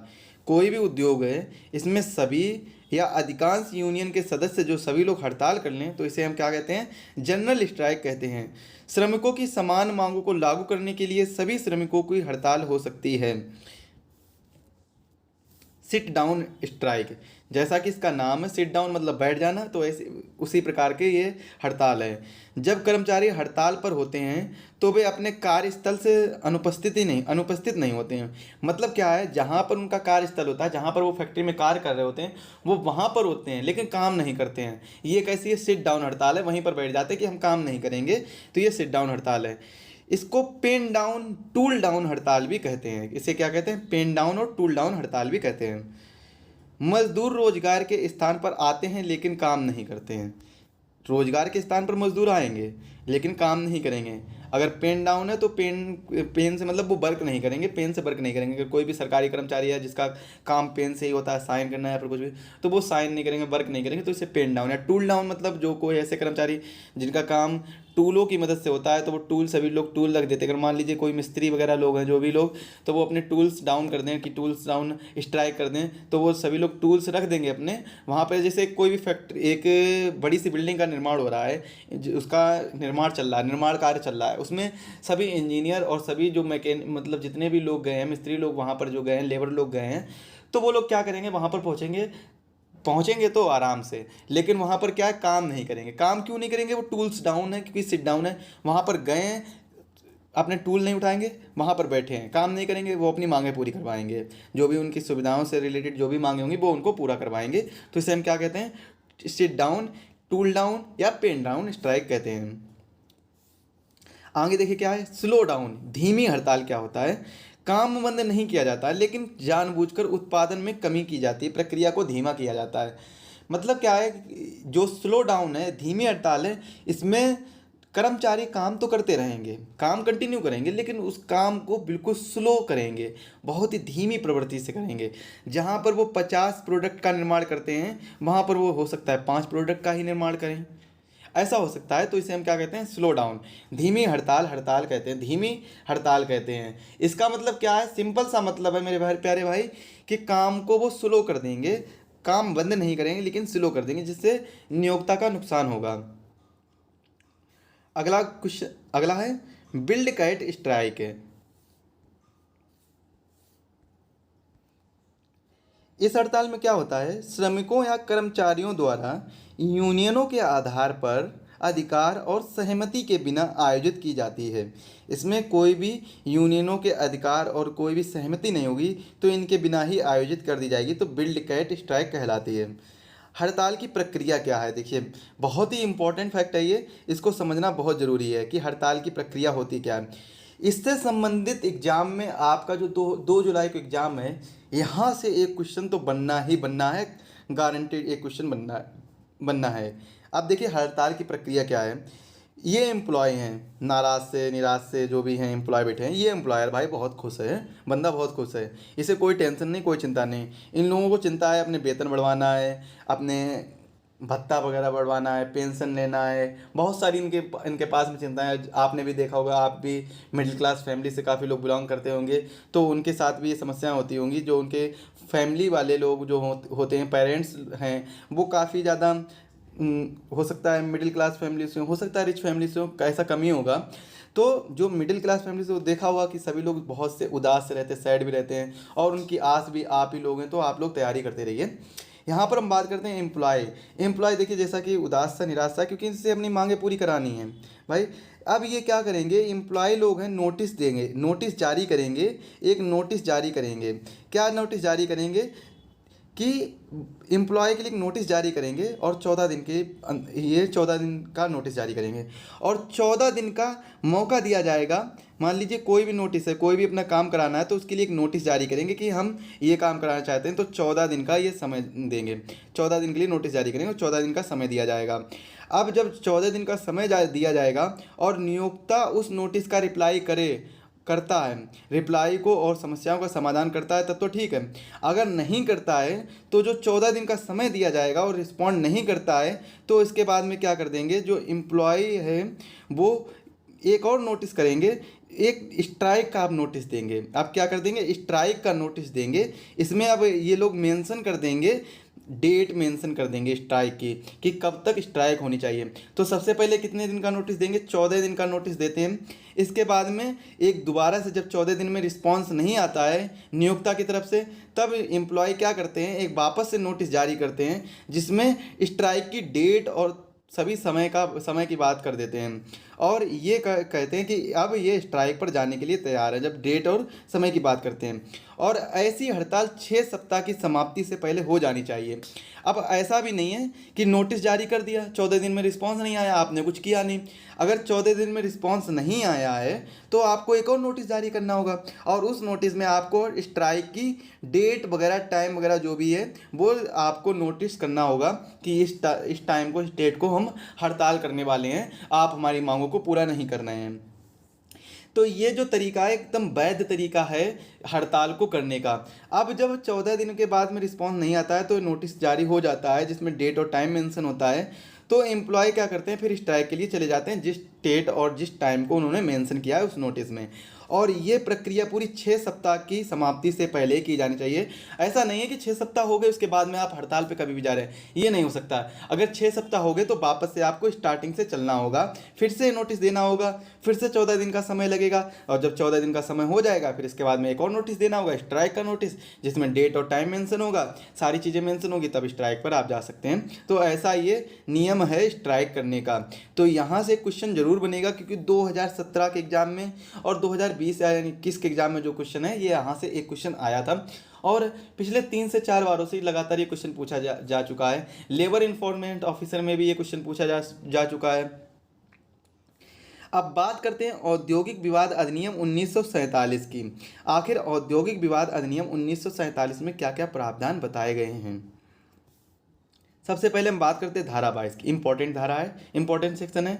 हड़ताल और तालाबंदी निषेध है, हड़ताल और तालाबंदी निषेध हैं। औद्योगिक विवाद अधिनियम 1947 के अनुसार धारा 22 में वर्णन किया गया है कि हड़ताल, स्ट्राइक या लॉकआउट, तालाबंदी निषेध हैं। सार्वजनिक सेवाओं में नोटिस अनिवार्य है। अगर कोई भी हित की बात है, सार्वजनिक सेवा की बात है, कोई भी कर्मचारी की बात है, तो इसके लिए सबसे पहले आपको नोटिस देना होगा। आप यूं ही जाकर हड़ताल नहीं कर सकते हैं, तो ये निषेध होगा। ऐसा धारा 22 में, औद्योगिक विवाद अधिनियम 1947 की धारा 22 में ऐसा वर्णन किया गया है मेरे प्यारे भाई। अब हम बात करते हैं धारा 23 में क्या बात कही गई है। धारा 23 में बात कही गई है हड़ताल और तालाबंदी का सामान्य निषेध है, सामान्य निषेध है जब यह मामला राष्ट्रीय न्यायाधिकरण के पास हो। धारा 23 में बात कही गई है कि हड़ताल और तालाबंदी ये निषेध है। कब निषेध है? जब यह मामला राष्ट्रीय न्यायाधिकरण के पास हो। धारा 10 विवादों को बोर्डों, न्यायालय या न्यायाधिकरणों को संदर्भ में ये बात कही गई है। 10A में मध्यस्थता के लिए विवादों को स्वैच्छिक संदर्भ के बीच में ये बात कही गई है। इसके बाद हम बात करते हैं गैर कानूनी हड़ताल एवं तालाबंदी की दंडों के बारे में बात करते हैं। दंड क्या क्या हैं? तो 1 मंथ के लिए जेल और इसमें 50 रुपये तक का जुर्माना दिया जाएगा। इसके बाद में 1 मंथ की जेल या 1000 रुपये तक का जुर्माना दिया जाएगा। अब हम बात करते हैं सेक्शन 26 में ये बात कही गई गैर कानूनी हड़ताल एवं तालाबंदी के लिए दंड की जो बात है वो सेक्शन 26 में ये बात कही गई है। अगर आप स्ट्राइक है, इलीगल स्ट्राइक है या फिर इलीगल लॉकआउट है, तो इलीगल स्ट्राइक में 1 मंथ से 50 रुपये तक का, 1 मंथ का कारावास यानी जेल होगी और 50 रुपये तक का जुर्माना कर दिया जाएगा, लगा दिया जाएगा। और इसमें 1 मंथ का कारावास होगा और 1000 रुपये तक का जुर्माना लगा दिया जाएगा। अगला टॉपिक है trade union security measure. Trade union security measure क्या क्या सिक्योरिटी मेजर हैं? The close shop system, the open shop system. ये क्या है? ये सिक्योरिटी मेजर नहीं है, यह यूनियन सिक्योरिटी मेजर नहीं, मेजर सिस्टम का भाग नहीं है, यह भाग नहीं। इसके बारे में हम ऐसे ही यूं ही पढ़ेंगे और जानेंगे आखिर होता क्या है। इसके बाद में the union shop system, the agency shop system, किस तरीके से कोई भी व्यक्ति को हायर किया जा रहा है वो किस तरीके से किया जा रहा है। चलिए एग्जाम्पल के थ्रू एक समझते हैं, एग्जाम्पल के थ्रू समझते हैं कि मान लीजिए, सबसे पहले हम इनके बारे में जान लेते हैं, इसके बाद में एग्जाम्पल लेंगे। ओपन शॉप सिस्टम क्या है? इसमें नियोक्ता कहीं से भी कर्मचारी को रख सकता है, कहीं से भी कर्मचारी को रख सकता है। इस संघ की सदस्यता, इसमें संघ की सदस्यता अनिवार्य नहीं है।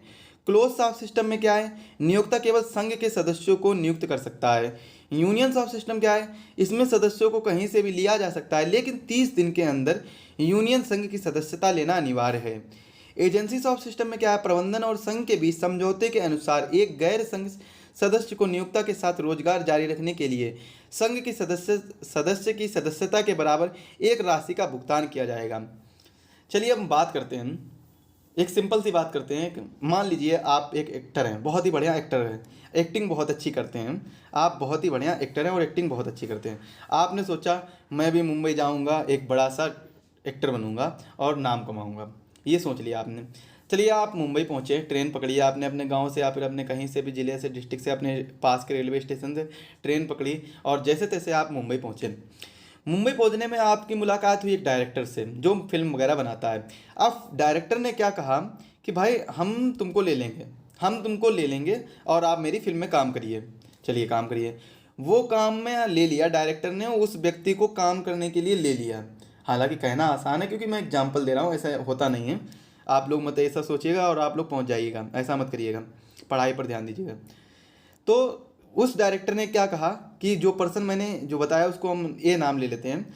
तो ए नाम का पर्सन है, ये गया डायरेक्टर के पास। डायरेक्टर ने बोला हम आपको ले लेते हैं, मतलब उसने कुछ भी नहीं कहा और डायरेक्ट उसको ले लिया,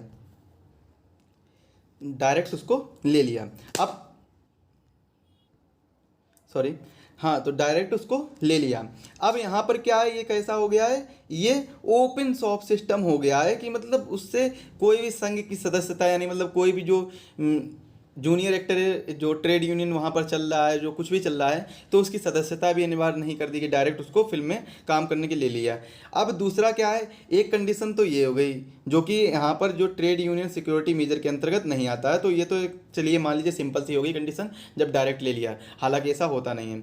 इसके बाद में नंबर 2, अब उसने क्या कहा कि चलो हम आपको काम करने के लिए रख तो लेते हैं। नहीं नहीं नहीं, ऐसा नहीं है।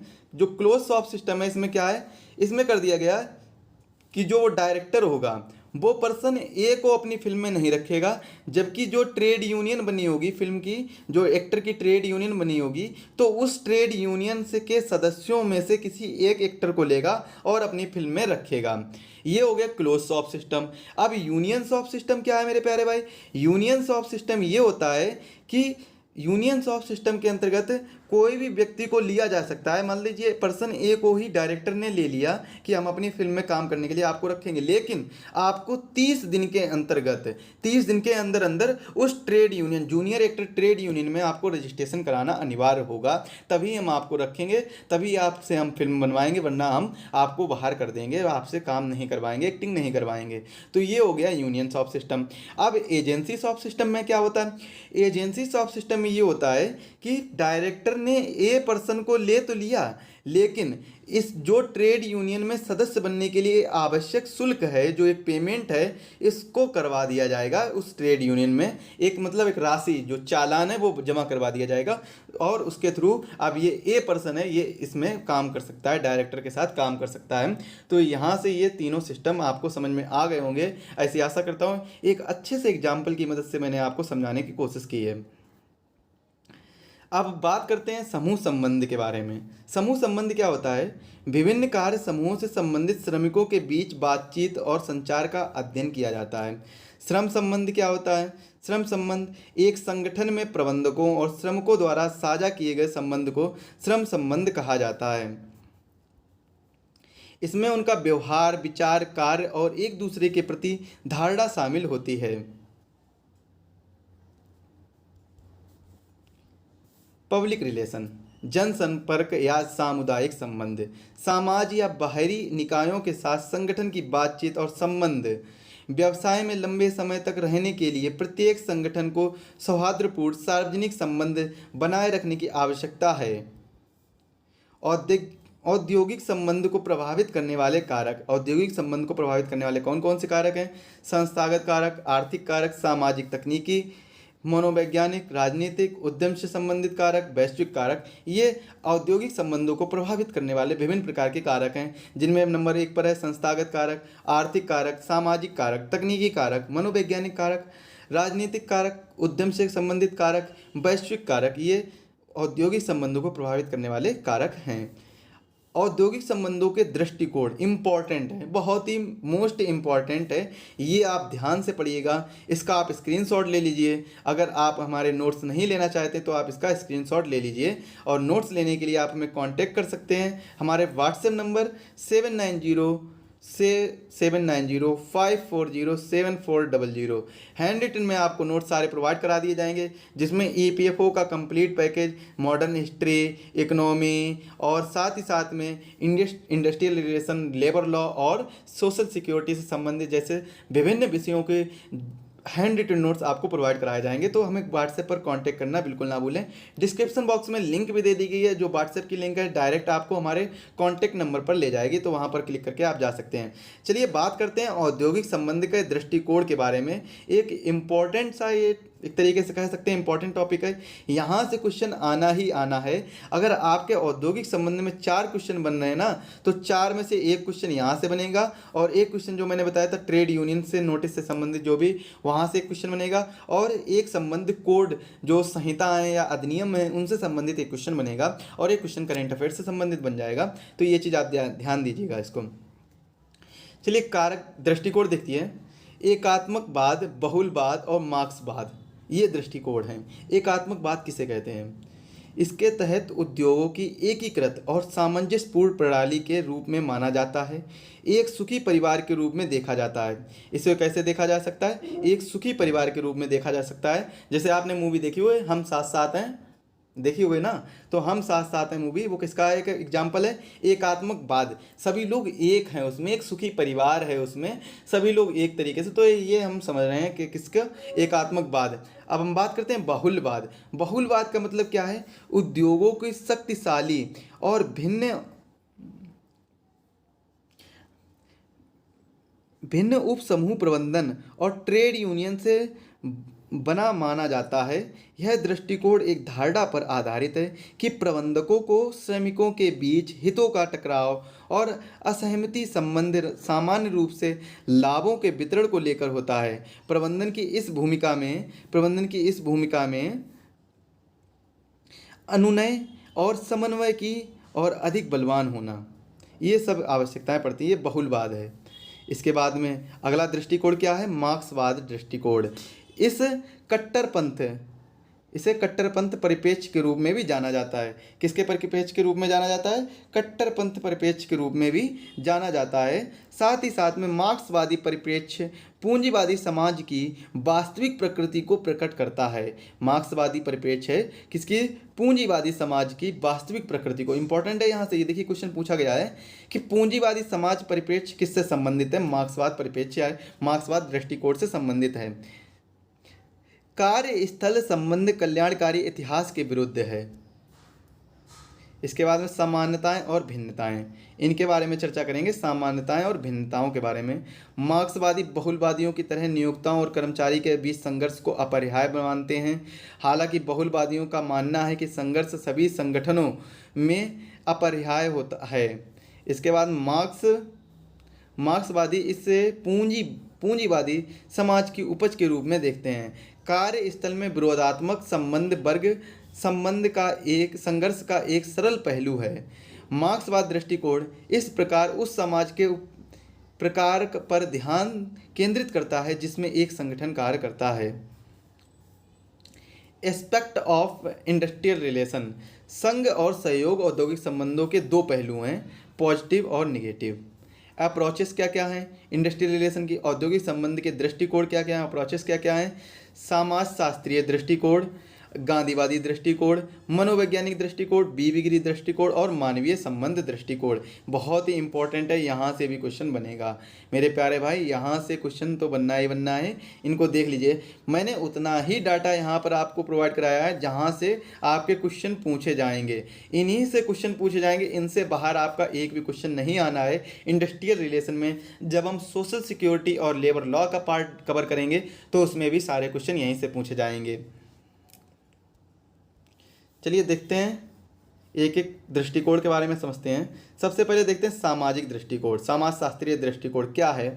कोई भी उद्योग है और समाज है, समाज में विभिन्न प्रकार के धर्म होते हैं, वर्ग होते हैं, जाति होती है, संस्कृति होती हैं।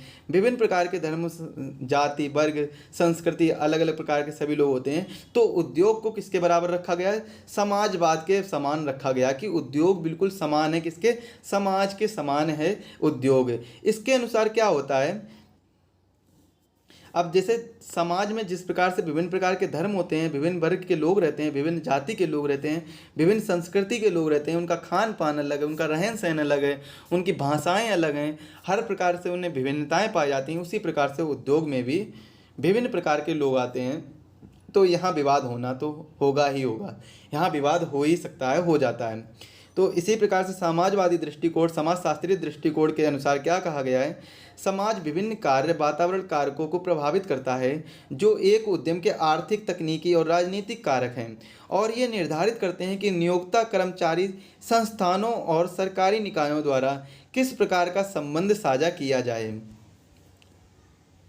गांधीवादी दृष्टिकोण में क्या आएगा, श्रम और प्रबंधन के बीच आपसी संबंध शक्तिशाली होना, औद्योगिक शांति न केवल उद्योग की दृष्टि और विकास उद्योग की वृद्धि और विकास के लिए बल्कि काम और मजदूरी की स्थिति में सुधार के लिए भी एक आवश्यक शर्त है। उन्होंने स्वैच्छिक मध्यस्थता और विवादों को आपसी निपटारे की वकालत कहा है। वकालत की है किसने, गांधी जी ने। मनोवैज्ञानिक दृष्टिकोण क्या है, औद्योगिक विवादों का मुख्य कारण औद्योगिक संबंधों के प्रमुख प्रतिभागियों यानी कर्मचारी और प्रबंधन के बीच अलग अलग धारणाएं और मानसिकता, विश्वास की कमी और नकारात्मक भावनाएं हैं। अब नकारात्मक भावनाएं कौन कौन सी होंगी, यह आर्थिक और गैर आर्थिक कारकों को प्रभावित करती हैं। शक्ति, स्थिति, मान्यता, विश्वास, शिक्षा, सामाजिक सुरक्षा और व्यक्तियों की आय, ये सब नकारात्मक भावनाएं हैं। अब बीबी गिरी अप्रोच क्या कहती है, देखिए बीबी गिरी दृष्टिकोण क्या कहता है, इंपॉर्टेंट है, यहाँ से पिछली बार एक क्वेश्चन पूछा भी गया था।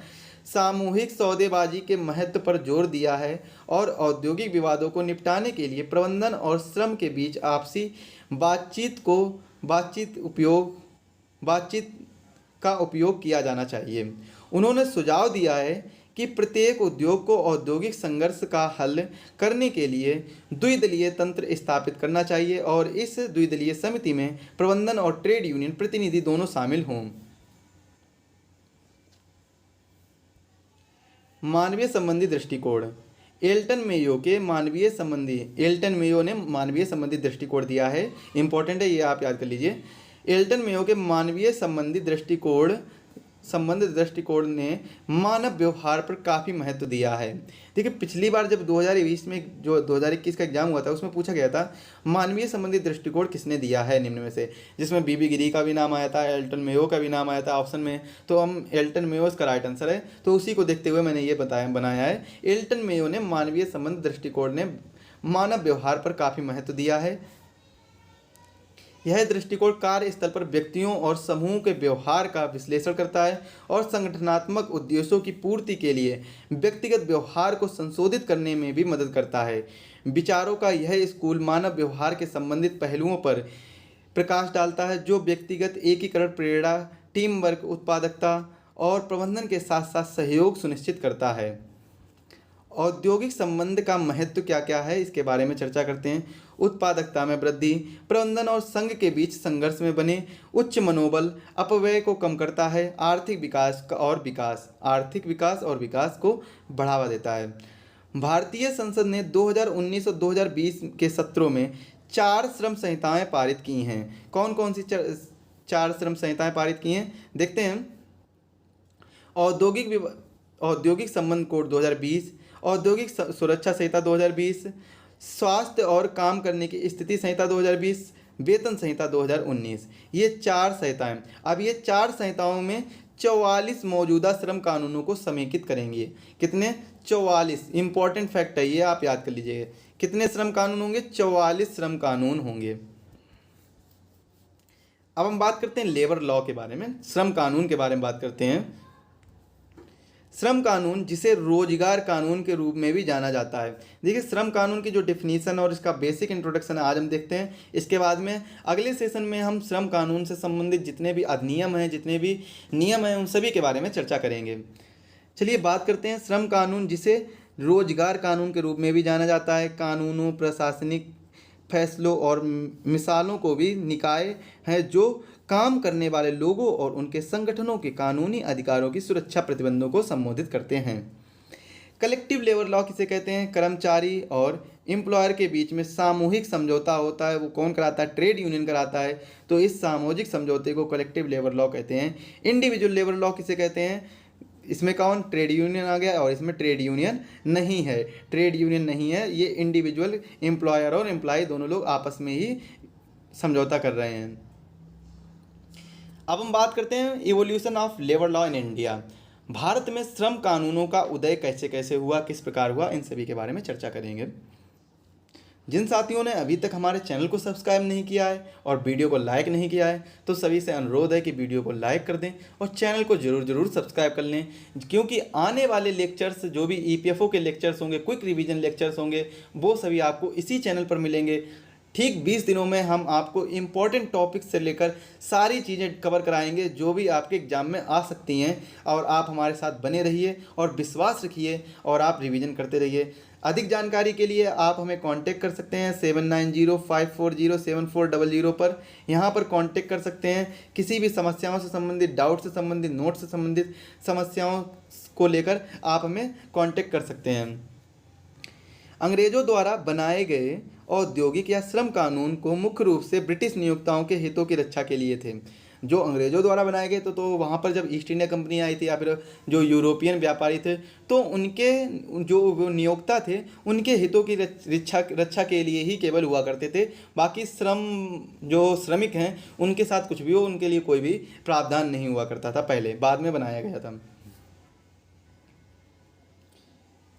मैनचेस्टर और लंकाशायर के टेक्सटाइल मैग्नेट द्वारा ब्रिटिश संसद पर लाए गए दबाव के कारण फैक्ट्री अधिनियम पहली बार 1883 में पेश किया गया था।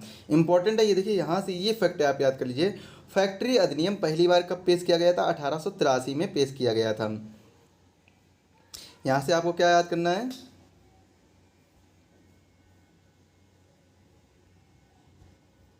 यहाँ से आपको याद करना है कि फैक्ट्री अधिनियम पहली बार कब पेश किया गया था? 1883 में पेश किया गया था, पहली बार पेश किया गया था।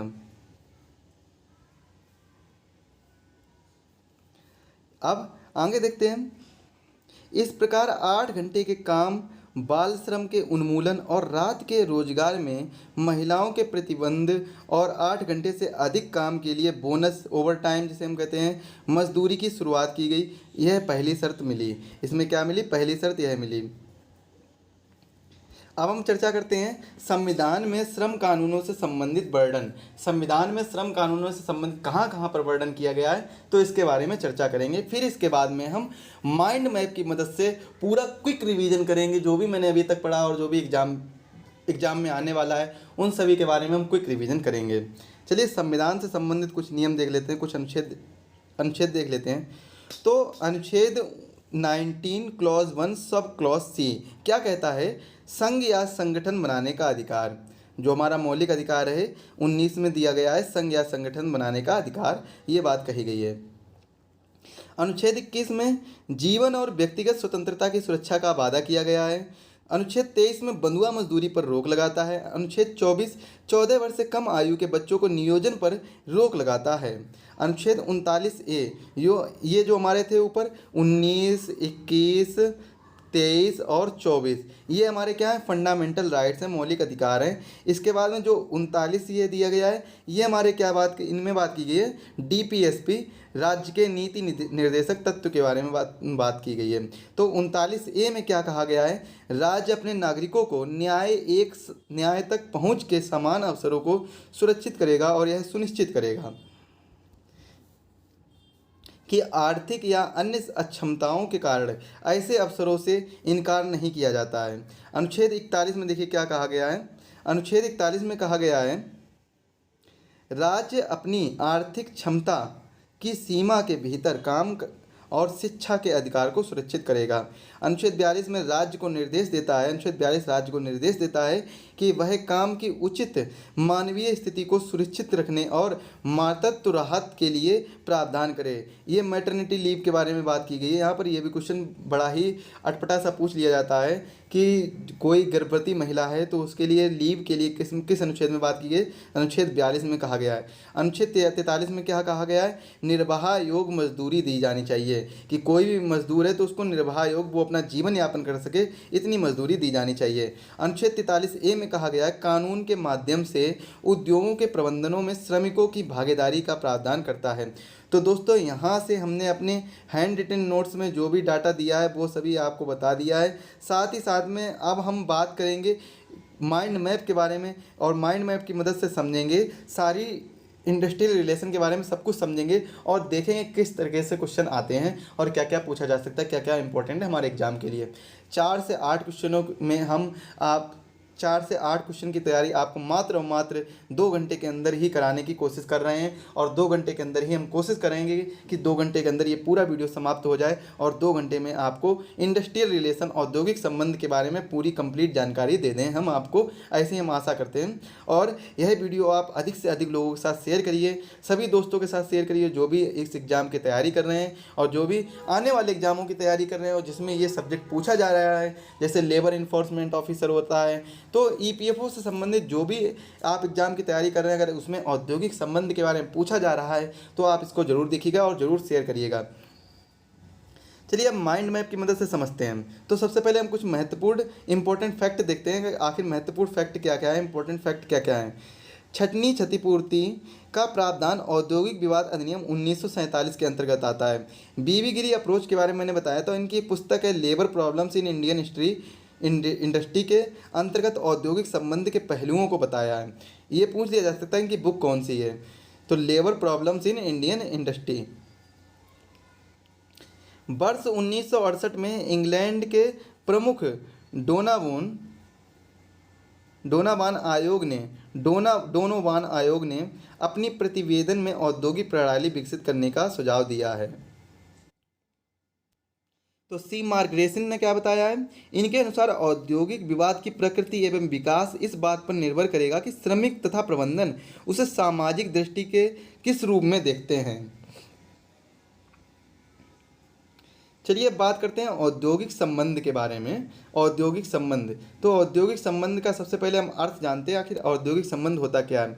नियोजक, नियोक्ता, श्रमिक एवं श्रम संघ, सरकार और विभिन्न राष्ट्रीय एवं अंतर्राष्ट्रीय श्रम संगठनों के बीच का संबंध क्या होता है, औद्योगिक संबंध होता है। इसका महत्व क्या क्या है, औद्योगिक प्रतिष्ठान की उत्पादकता में वृद्धि, श्रमिकों के शोषण के विरुद्ध कार्य, प्रबंधकों के अधिकारियों की रक्षा, देश की आर्थिक प्रगति में सहायक, औद्योगिक लोकतंत्र स्थापित कर समाजवादी समाज की स्थापना, श्रम संघ और नियोक्ताओं की अनुचित प्रथाओं को रोकना, श्रमिकों के अनुशासन और मनोबल को बढ़ावा देना। उत्पत्ति कहाँ कहाँ से हुई, प्रत्यक्ष संबंध नियोजक और श्रमिक, अप्रत्यक्ष संबंध नियोजक श्रमिक और श्रम संघ, और त्रिपक्षीय संबंध नियोजक श्रमिक और श्रम संघ एवं सरकार एवं विभिन्न संगठनों के साथ संबंध, श्रम फेडरेशन या न्यायालय इत्यादि। ये सब क्या है, इसकी उत्पत्ति होती है इन सबसे।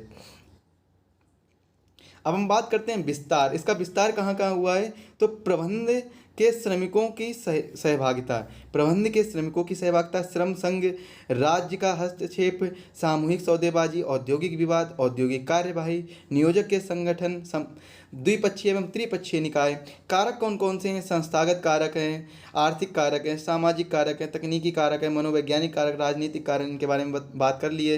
राजनीति, श्रम कानून, संघ, बेरोजगारी, आर्थिक चक्र, सामाजिक मूल्य, पंथ मानदंड, शोध एवं विकास, नियोजकों का व्यवहार, ये सब क्या है। और राजनीतिक कारक में सरकार की प्रणाली इत्यादि। औद्योगिक प्रतिष्ठान संबंधी कारक, प्रबंध की कार्यशैली, संगठनात्मक वातावरण एवं प्रतिस्पर्धा इत्यादि, ये सब क्या है, औद्योगिक प्रतिष्ठान संबंधी कारक, या फिर हम कह सकते हैं औद्योगिक संबंधी में जो कारक प्रभावित होते हैं तो उनसे संबंधित ये कारक हैं। इनके बारे में हम पहले ही चर्चा कर चुके हैं, आपको ये माइंड मैप की मदद से बता रहा हूँ। इसके बाद में इसके पहलू क्या हैं, तो पहलू इसके दो होते हैं, सहयोग का पहलू और संघर्ष का पहलू, निगेटिव और पॉजिटिव एस्पेक्ट भी कह सकते हैं। तो पहलू इसके दो होते हैं, सहयोग का पहलू और संघर्ष का पहलू।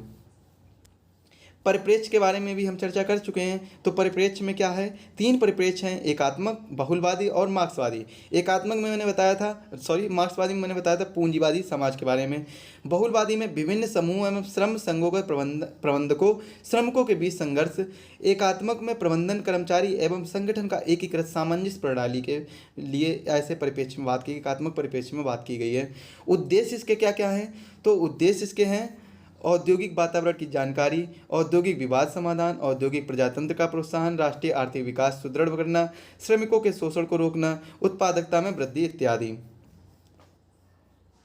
अब हम बात करते हैं श्रम कल्याण के बारे में। तो श्रम कल्याण के सिद्धांत के सबसे पहले हम देखते हैं श्रम कल्याण के अर्थ के बारे में। इसका अर्थ क्या होता है, अर्थ होता है श्रमिकों के शारीरिक, मानसिक और नैतिक स्थितियों में सुधार के उद्देश्य से नियोक्ता द्वारा उद्योग में किए गए स्वैच्छिक प्रयास को हम क्या कहते हैं, श्रम कल्याण कहते हैं। इसका महत्व क्यों पड़ा, लाभ सुविधाएं प्रदान कर स्थिति में सुधार करना, श्रमिक लाभ सुविधाएं प्रदान कर स्थिति में सुधार करना, नियोजकों को लाभ उत्पादकता में वृद्धि, सामाजिक लाभ में क्या आता है, कल्याणकारी सुविधाएं इत्यादि।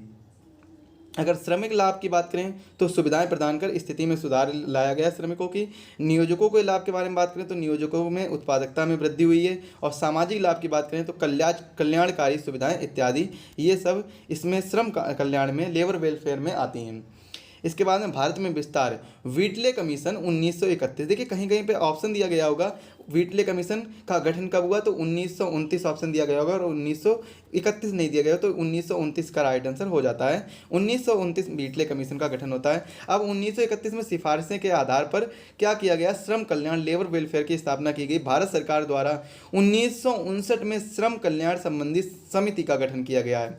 अब किसकी सिफारिशों के आधार पर, उन व्हिटले कमीशन की सिफारिशों के आधार पर किया गया है। इसके बाद में हम इसके श्रम कल्याण के प्रकार को देखते हैं। तो प्रतिष्ठान के भीतर कल्याण, कैंटीन, पीने का पानी, केंच, चिकित्सा सहायता, कैंटीन इत्यादि, ये सब क्या है, प्रतिष्ठान के भीतर का कल्याण। बाहर के कल्याण को देखते हैं, आवास, शिक्षा इत्यादि, सामाजिक सुरक्षा, मातृत्व लाभ और उपदान संदाय आदि। अब हम इसके सिद्धांत के बारे में पढ़ते हैं।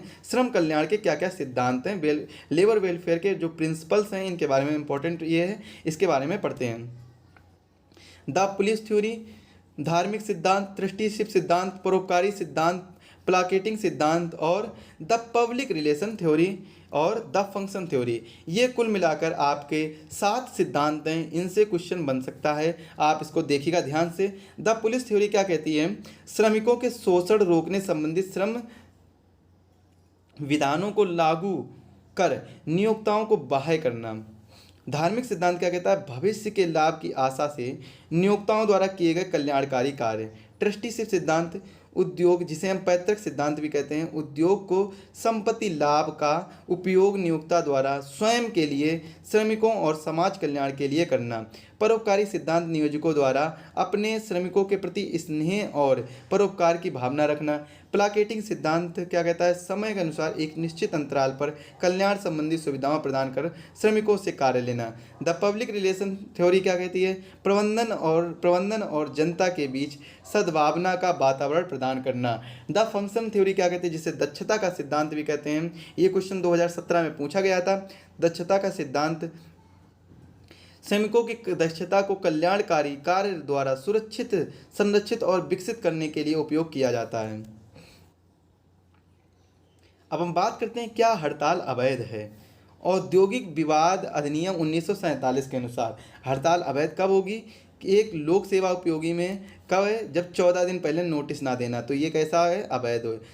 नोटिस के 42 दिन बाद हड़ताल प्रारंभ करना, नोटिस के 42 दिन बाद हड़ताल प्रारंभ करना, तो ये 42 दिन बाद आपको हड़ताल प्रारंभ नहीं करनी है, पहले से ही हड़ताल जो समय अंतराल बताया गया उसके दौरान ही हड़ताल प्रारंभ करनी है।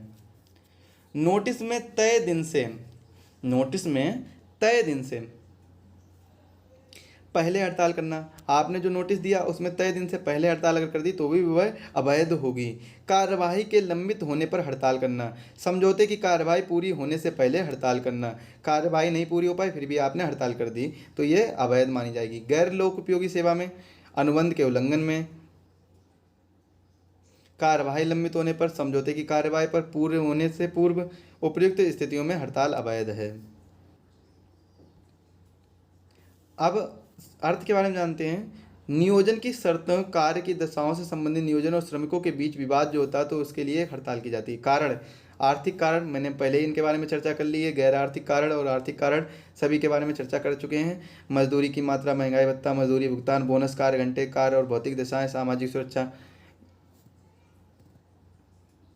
गैर आर्थिक कारण में श्रमिकों का शोषण, नियोजक की स्वेच्छाचारिता, दोषपूर्ण पर्यवेक्षण, सामाजिक मूल्यों के बीच संघर्ष, व्यक्तियों के बीच संघर्ष, अनुशासन पर आवश्यक जोर।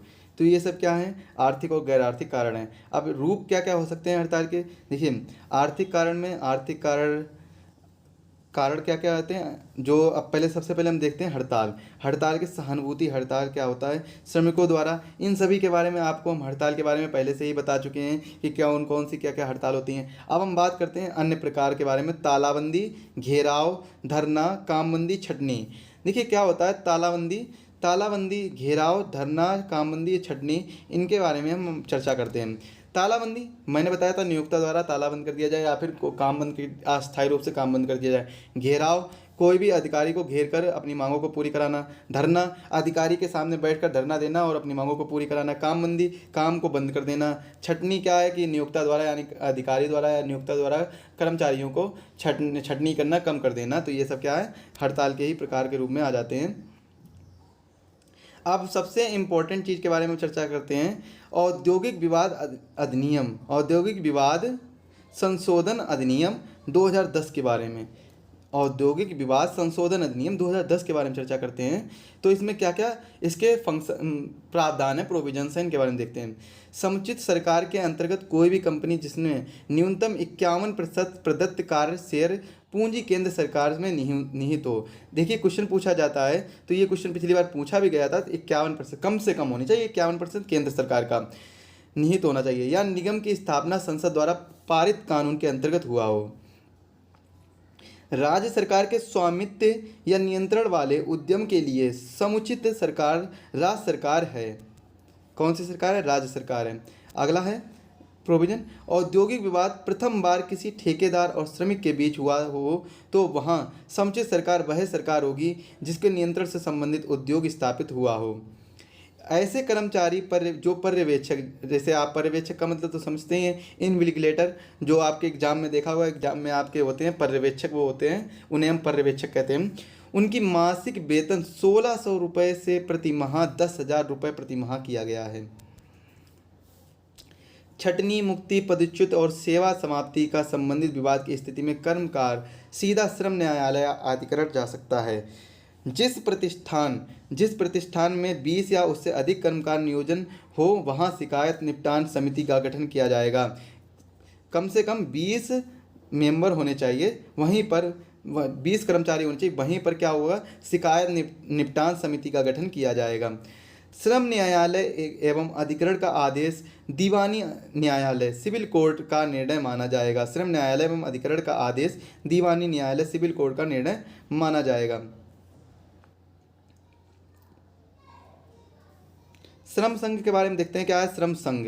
श्रम संघ के लिए 7 या अधिक सदस्य पंजीकृत करने के लिए आवेदन कर सकते हैं। ट्रेड यूनियन, केंद्र या राज्य सरकार ट्रेड यूनियन के रूप में मान्यता दे सकती है। सौदेबाजी संघ का परिषद, इसमें कम से कम 75% श्रमिक सदस्य हों। 75%, कम से कम कितने हो, 75% श्रमिक सदस्य हों, या फिर आप कह सकते हैं